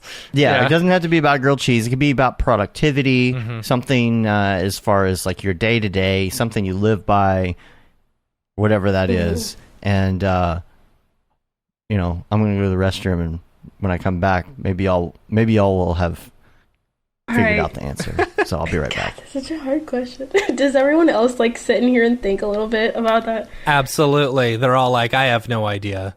And if anyone would actually read the emails that we would send them, they would know that this question is coming up. I told you, motion designers are the worst at reading emails. I'm guilty of it. Dave gets mad at me all the time because I don't read any of his emails. That's true. That is true. Yeah. Anything productivity-wise, accounting-wise? Is there an accounting life hack that you have? Actually, I do have a life hack that's made emailing so much easier. It's like, get a Calendly. It's like so simple. Yeah, okay. But when like, especially when you're freelancers, studios are like, we want to meet, like we want to talk and like learn what you're about, let's meet, right? And you're like, what about this time? And usually there would be like a back and forth of like 5 emails between like things changing or one person being available at one time or not being available at another time. So like I just made a Calendly and I said, here are the times that I'm available. It changes in real time. Schedule through this or not. Just know that like these are my times. Like anything works for me. Just pick one. And it's just like reduced 4 or like 5 emails to like 1. Yeah. Dave uses Calendly a lot. We use Calendly for the Camp Mograph, like scheduling all of our teachers and stuff like that. It's been very convenient. So good. Yeah. The best. Yeah, totally. Less emails. That's a very good life hack. I'm glad. Dave's not back yet. I'm glad. Bruh, I have no... I feel like I need more life hacks. I don't know. I feel like if you don't need any life hacks, maybe you're doing life pretty well. Like, you're like, I have hacked life so well that I don't need any I need life so hacks. many. I need so many. All right, I just got back. What did I miss? The life hack is use Calendly to to minimize the amount of emails that you have to send back and forth. Right? So easy. Yeah. That is always the worst. Like, when are you available? Well, I could do 3 o'clock on Thursday, or I could do Friday. Yeah. Sucks. I'll take it further. You want to know more Calendly hacks? Okay, well, you're doing that, taking it further. I'm going to go to the bathroom. I wish you would. Calendly bathroom breaks. Here's what I do. I go in, and I set the base schedule and when somebody could have a meeting with me. I go in and I say, okay, well, obviously not Mondays, right? So anytime on Tuesday, Wednesday, or Thursday, or Friday, between the hours of, let's say, 11 and 5, or maybe 11 and 7, because I don't want anybody trying to schedule a meeting with me at 10 a.m. I'm drinking my morning coffee. It's like what's his name says in Stranger Things, mornings are for coffee and contemplation. So, like, no meetings early. So I set that as the base, and then I have it pull from my availability on the calendar. And then I'll put holds on my calendar on purpose. Like, I'll say, like, okay, Friday afternoon, I have a couple things I want to do, but they're not on my calendar. I haven't really, like... You don't put, like, little small tasks on your calendar, like send someone an email. That's not going to go on your calendar. But if you have, like, a time block where you know you're going to be busy, just put in a block and say hold, and then Calendly won't schedule. But then you can send a link out, and people can click, and they can schedule anything they want in that other time. That's sick. That's open. I'm gonna do that. At that point. I'm gonna do that. But yeah, that is totally a good one. Calendly saves lives. Perfect timing. Matt's back. See? I know how to do filler. All right. Let's get into the drop. Let's get into the drop. Are you all ready? You got your notes and things? Got it up. All right, cool. All right, here we go. Let's go to the drop. The drop. Is this the fucking mic drop? This is exactly what I should be doing.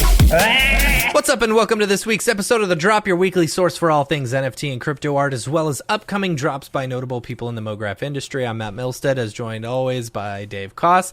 Joining us this week is Amanda Godreau. What's up? Thanks for joining us. All right, cool. Let's get into the weekly this week's drops. Let me open up my my drop list. Where is it? Drop list. Oh, cool. Yeah, I have to open up my drop list too that you sent me. Got a bunch of really good artists this week. I'm excited. I'm really excited about a couple of these because they're very like illustrative 3D, like the anime style. Like it looks like Arnold toon renderer type stuff. You know, really, really exciting. So, can I ask a question? Yeah, go ahead. Is the proper way to say it illustrative or illustrative? Or illustrative. I don't know. Illustrative. Is illustrative like just a fancy way to say it, or is that actually the correct way to say it? I think I don't know. Is it illustrative? Illustrative. Illustrative? I think it's illustrative. Illustrative sounds better. Yeah. I like that better. All right, let me bring up the things here so I can bring them up on the screen. There we go. Got the links ready to go, Matt. All good. Why can't I open these links? There we go. I don't know. Why can't you? Okay. I'm just moving my this things first around. Go ahead. one is Baka Arts. Hopefully I'm saying that correctly. This was the one that I was really excited about. I think this one's really cool. This one's dropping today on the 5th of July. This is Nifty. Yeah, on Nifty. Right, we're into the Nifty stuff. But I love this. It's all like, it looks illustrative. I don't think that's the right word. Illustrated. Might be. Anyway, but yeah, it has a very similar like Arnold toon renderer type stuff, but I really like it. So cool. That one is today. Tomorrow we've got Crypto Arg, which so I posted this one. I've noticed that this week that Nifty is doing something new where it's like an NFT like organization or something is being the one who they're showing off, but they've got a bunch of different artists within that. Oh, it's like a collective? A collective, yes, that's what I'm trying to say. You know? Gotcha. And so the collective is the one doing the drop, which is interesting. So this is one of them, but this particular one is just one of the artists within the collective because they didn't show off a lot of stuff. So anyway, neat stuff. Yeah. Next up, we've got, and this is for tomorrow. The next one is Glass Crane. I absolutely love this piece. I think it's so pretty. Love the colors. Love the subsurface on the skin. You know, it's got that, you know, I don't know, the shiny subsurface skin, like Daz character that's so hot right now. Gotta have the snake. But I love the colors. I think it's gorgeous. But you know, then again, it's like, is this what's actually going to be released on you know? Right. On Nifty, but it's pretty, yeah. Then July 7th, we've got starting off Gary Cartilage. Reminds me very much of like Ferocious and stuff like that. Really cool stuff. I liked it. You know, very 2D. It's not illustrative, but it's more like Photoshop. You know, what's the word? Where you cut out a bunch of stuff and stick it. Collage? Collage, yeah, collagey. It's very collagey, you know? Yeah, collage. Next one is, I'm going to botch this title. Ekazita? Ekiaza? Oh, that's a toughie, man. Yeah, it is. I can't help you there. Ekaitsa. So this one is another one of the collectives, but I think so this is one of the artists within this collective. They're doing this this person created a model from the way I understand it. It's and so there's this collective called Time to Rise, and they got a whole bunch of artists to use this model in order to create some NFT art specifically off of it, which was cool. I thought that was a really neat premise. That's a good way to do a collective like that. So that was the name of the collective, and a bunch of artists within that. Which is cool. So the 8th of July, we've got Jason. I'm going to mess up this name, but everyone should know who this is because we've talked about him in the past. Jason Ebayer, I believe. Ebayer. Okay. I want to, yeah. The super, so you can't tell it from here, but Jason is the one who has done the super shiny, like really muscular DAZ models and stuff like that. Click on his shiny. If you click on his his profile, his Twitter profile or whatever, and you go down a little bit. There you go. Oh yeah, super shiny, very super muscular. Shiny oh, the super shiny people. So all these like super sexy, shiny people who just have way too much specular on their body than a normal shiny person would people. have. But yeah, I think his stuff has done well in the past. I mean, I don't know how anything goes anymore. It's all just, whatever nowadays. But all subjective these days. It's all subjective nowadays, yeah. That's right. Also on the 8th, Robbie Trevino. Yeah. More of this illustrative stuff. I love this art. I think it's super, super pretty. And I think it's a collaboration with Aether, artist, musician. Yeah, super cool We'll stuff. talk about Really Robbie pretty. again in a second, too. We got another thing to bring up. Oh, we will? With that. Oh, Yeah. okay. Mm-hmm. And then on the 10th, last one on my list is Gold Weird. I always talk about this person. Weird. They're one of the first people that I was ever introduced to on Nifty Gateway, and it's crazy that it's the 1 year anniversary drop on Nifty Gateway because I feel like this person has been around for 300 years dropping NFTs, and it's hard to believe that it's only been a year. Mm-hmm. The NFT space, man, it lived and died real quick. Now it's just a part of everyday life, just like I always said it would be. Well, I think lived and died probably is a bad term for it. Yeah, Like, lived and then lived crazy. dangerously. this is the normalization. And then calm down. Yes. Yeah. So, okay, then moving over to Maker's Place. Tomorrow on the 6th, we've got Boss Logic is doing a drop, which I love myself some Boss Logic. Boss Logic, I think, is just a super, super talented artist. I wish I had picked up.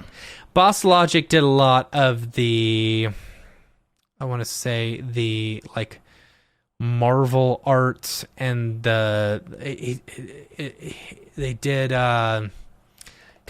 they did a Wonder Woman one that I really wanted to buy, and then I don't know how to explain it. Boss Logic just is big in the NFT space and like super talented. Yeah, I believe. The Storm. It's called The Storm. Yeah, it's called The Storm. And then on the 7th, we've got Perry Cooper, which is doing a NFT drop called Packaged Holidays, which I thought this was pretty cool. Like, the inside little suitcases or like, really neat little stuff. Oh, like little mini. Yeah. Super cool. Okay. Oh, that's kind of fun. I like that. Yeah. I like anything that's like macro. Totally. Yeah. Macro stuff is kind of cool. So I like the diver one. That's cool. Yeah. Then big shout out to Ariev. Congrats on his drop last week. I believe he made 15 grand off of the Down on the Render Farm one, and then sold a couple of them for like 1.5 ETH and like 2K and stuff like that. It's good. Congrats to Ariev. Super excited for him. That's it for the main drops. As far as community drops, we've got one community drop from Paul Robinson. He just hit me up like while the show was going. Dude, Paul, I gotta say, you are freaking killing it, man. Your work, that's right. Your work is so damn good. It's like I am like, this is just, it's so killer, so killer. All the robot stuff you've been doing lately is just absolutely fantastic. So. Yeah, Paul and Sashia, we're going to be on in August. They're going to join us for a show. Yeah, that's exciting. Hi, my name is Sashia Dumont. I'm a writer, actor, and filmmaker. Hi, my name is Paul Robinson. I'm a director, DP, and filmmaker. We are the creators and hosts of the Go Gorilla Filmcast, an online source for all things indie film. We are a husband and wife film team and co-owners of Send 3 Productions, and we started this podcast for filmmakers like ourselves who were producing on micro budgets with skeleton crews. Go Gorilla is a weekly podcast that features various talents in TV, film, and web series productions.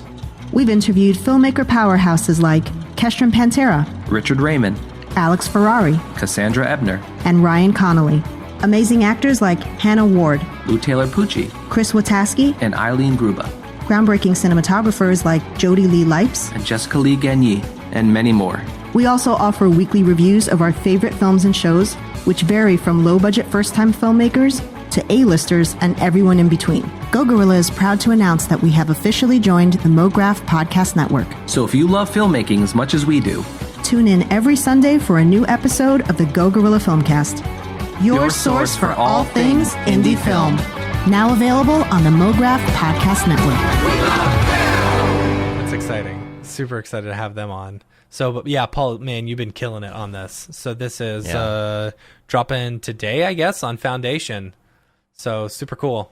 Yep. Awesome. And then Dave, did you have any? You had some other stuff as well? Yeah. I also wanted to bring up. I'll have a link in the notes here in the crypto links for the Wild Sun Collective, and so this is something somebody that we just started talking to. We may do a show with them eventually, like one of our late night special NFT shows to talk a little bit more. Maybe bring on Windbush for that or something. We'll see.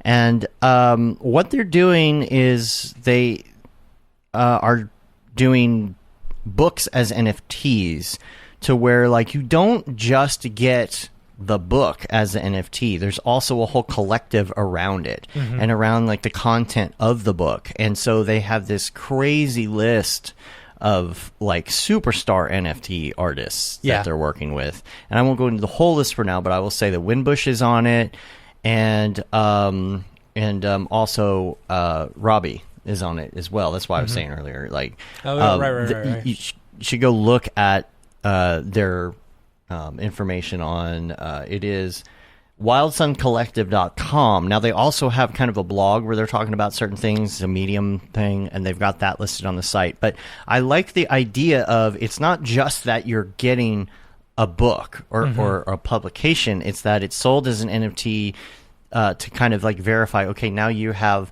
the rights to what's in it. So if you wanted to take that book and say, we're going to make a movie out of it, you have then the rights to do that because you own the NFT. So it's something interesting. I'll be interested to see where that goes as far as the industry and if it picks up on that, because it's not just art. It's going to go into so many other things. Yeah. And it's really just everything is going to be blockchain verified. I think so eventually. too. I think eventually when you buy your house, it's going to be on the blockchain as well.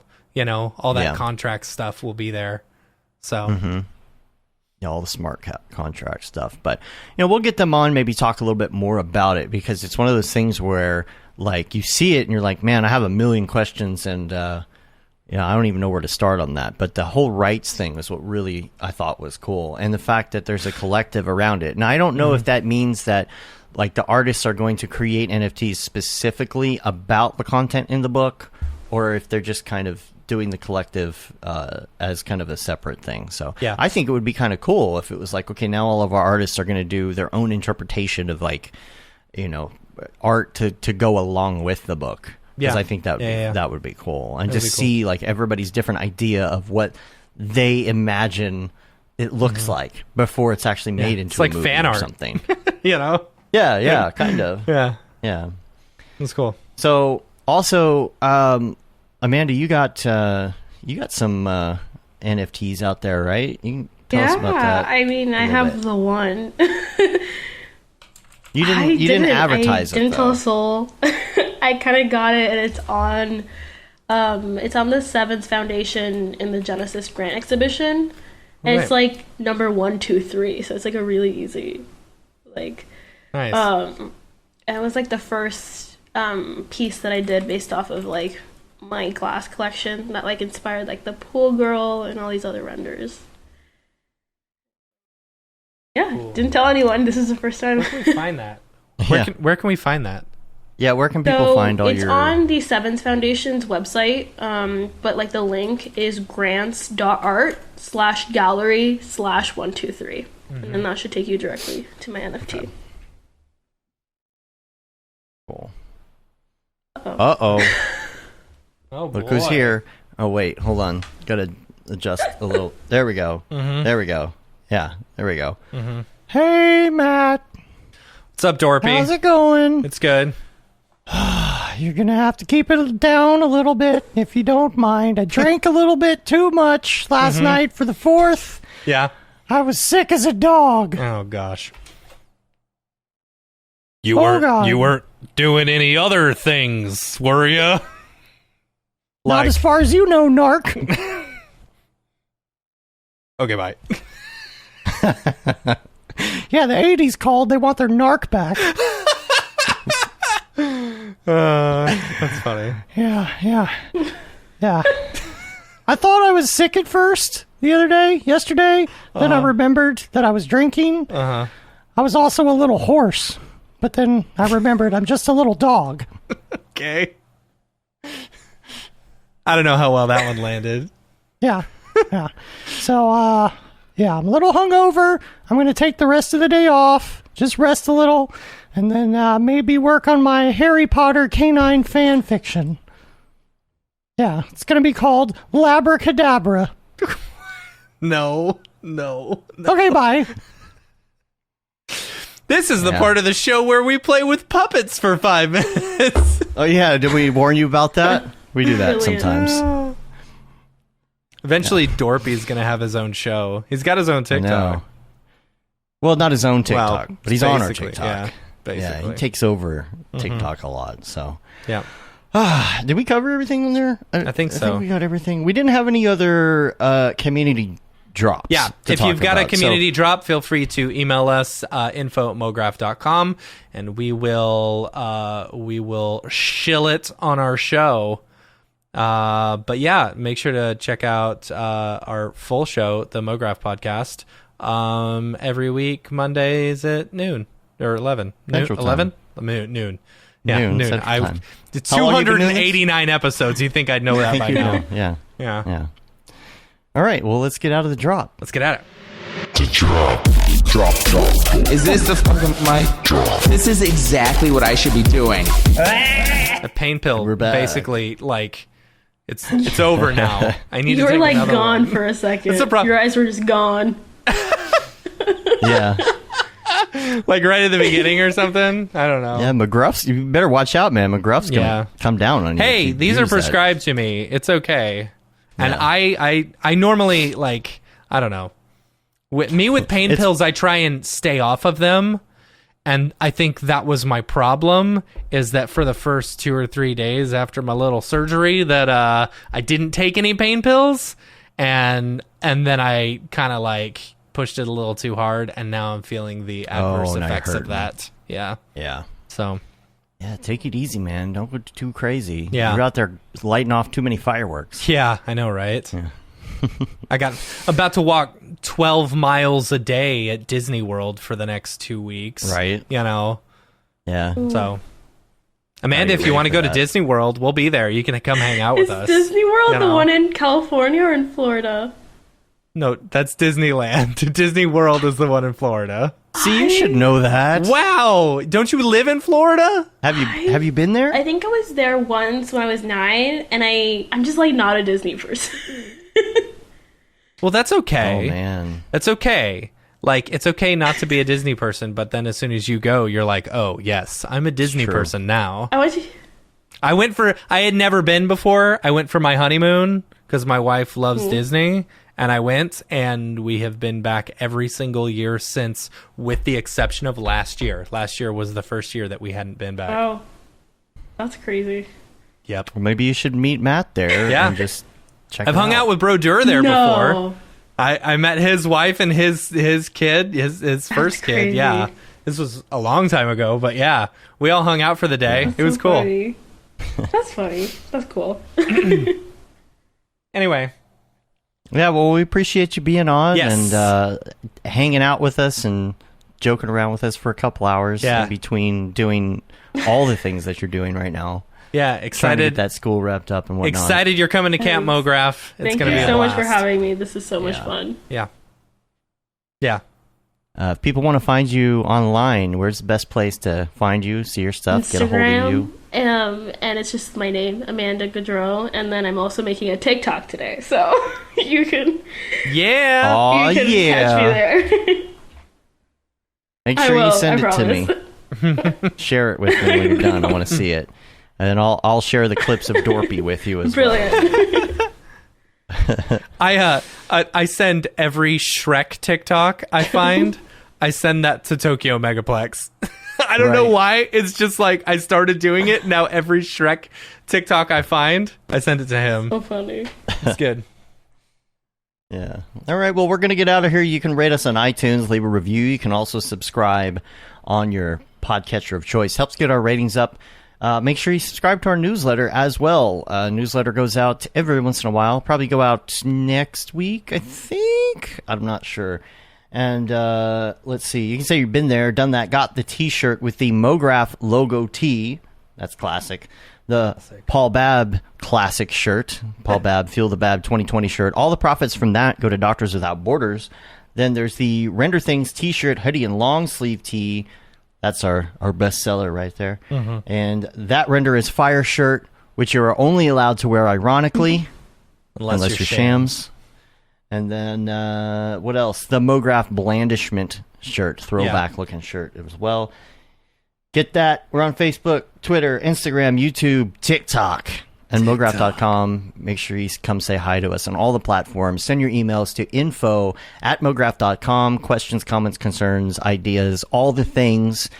We love hearing from everybody. So join us and hit us up if you want to be in our Slack. You must ask nicely to be in the Slack. And we approve those individually one by one so that it doesn't get too crazy up in there.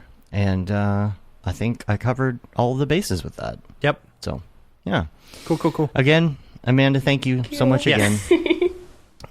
And we'll be seeing you soon. Yes. And until next time, I'm Dave. And I'm Matt. And I'm Amanda. Have a good one. Later, yo. Bye.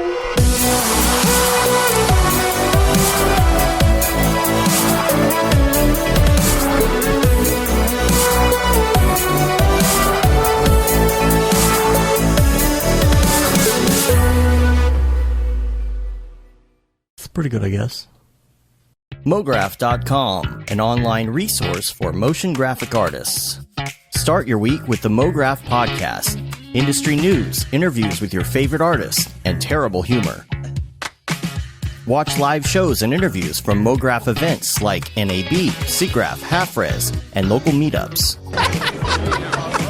Our Mograph Talks feature live demos and motivation from artists all around the world. Sometimes you gotta make stuff that you're not gonna put on your reel, and I'm not here to judge.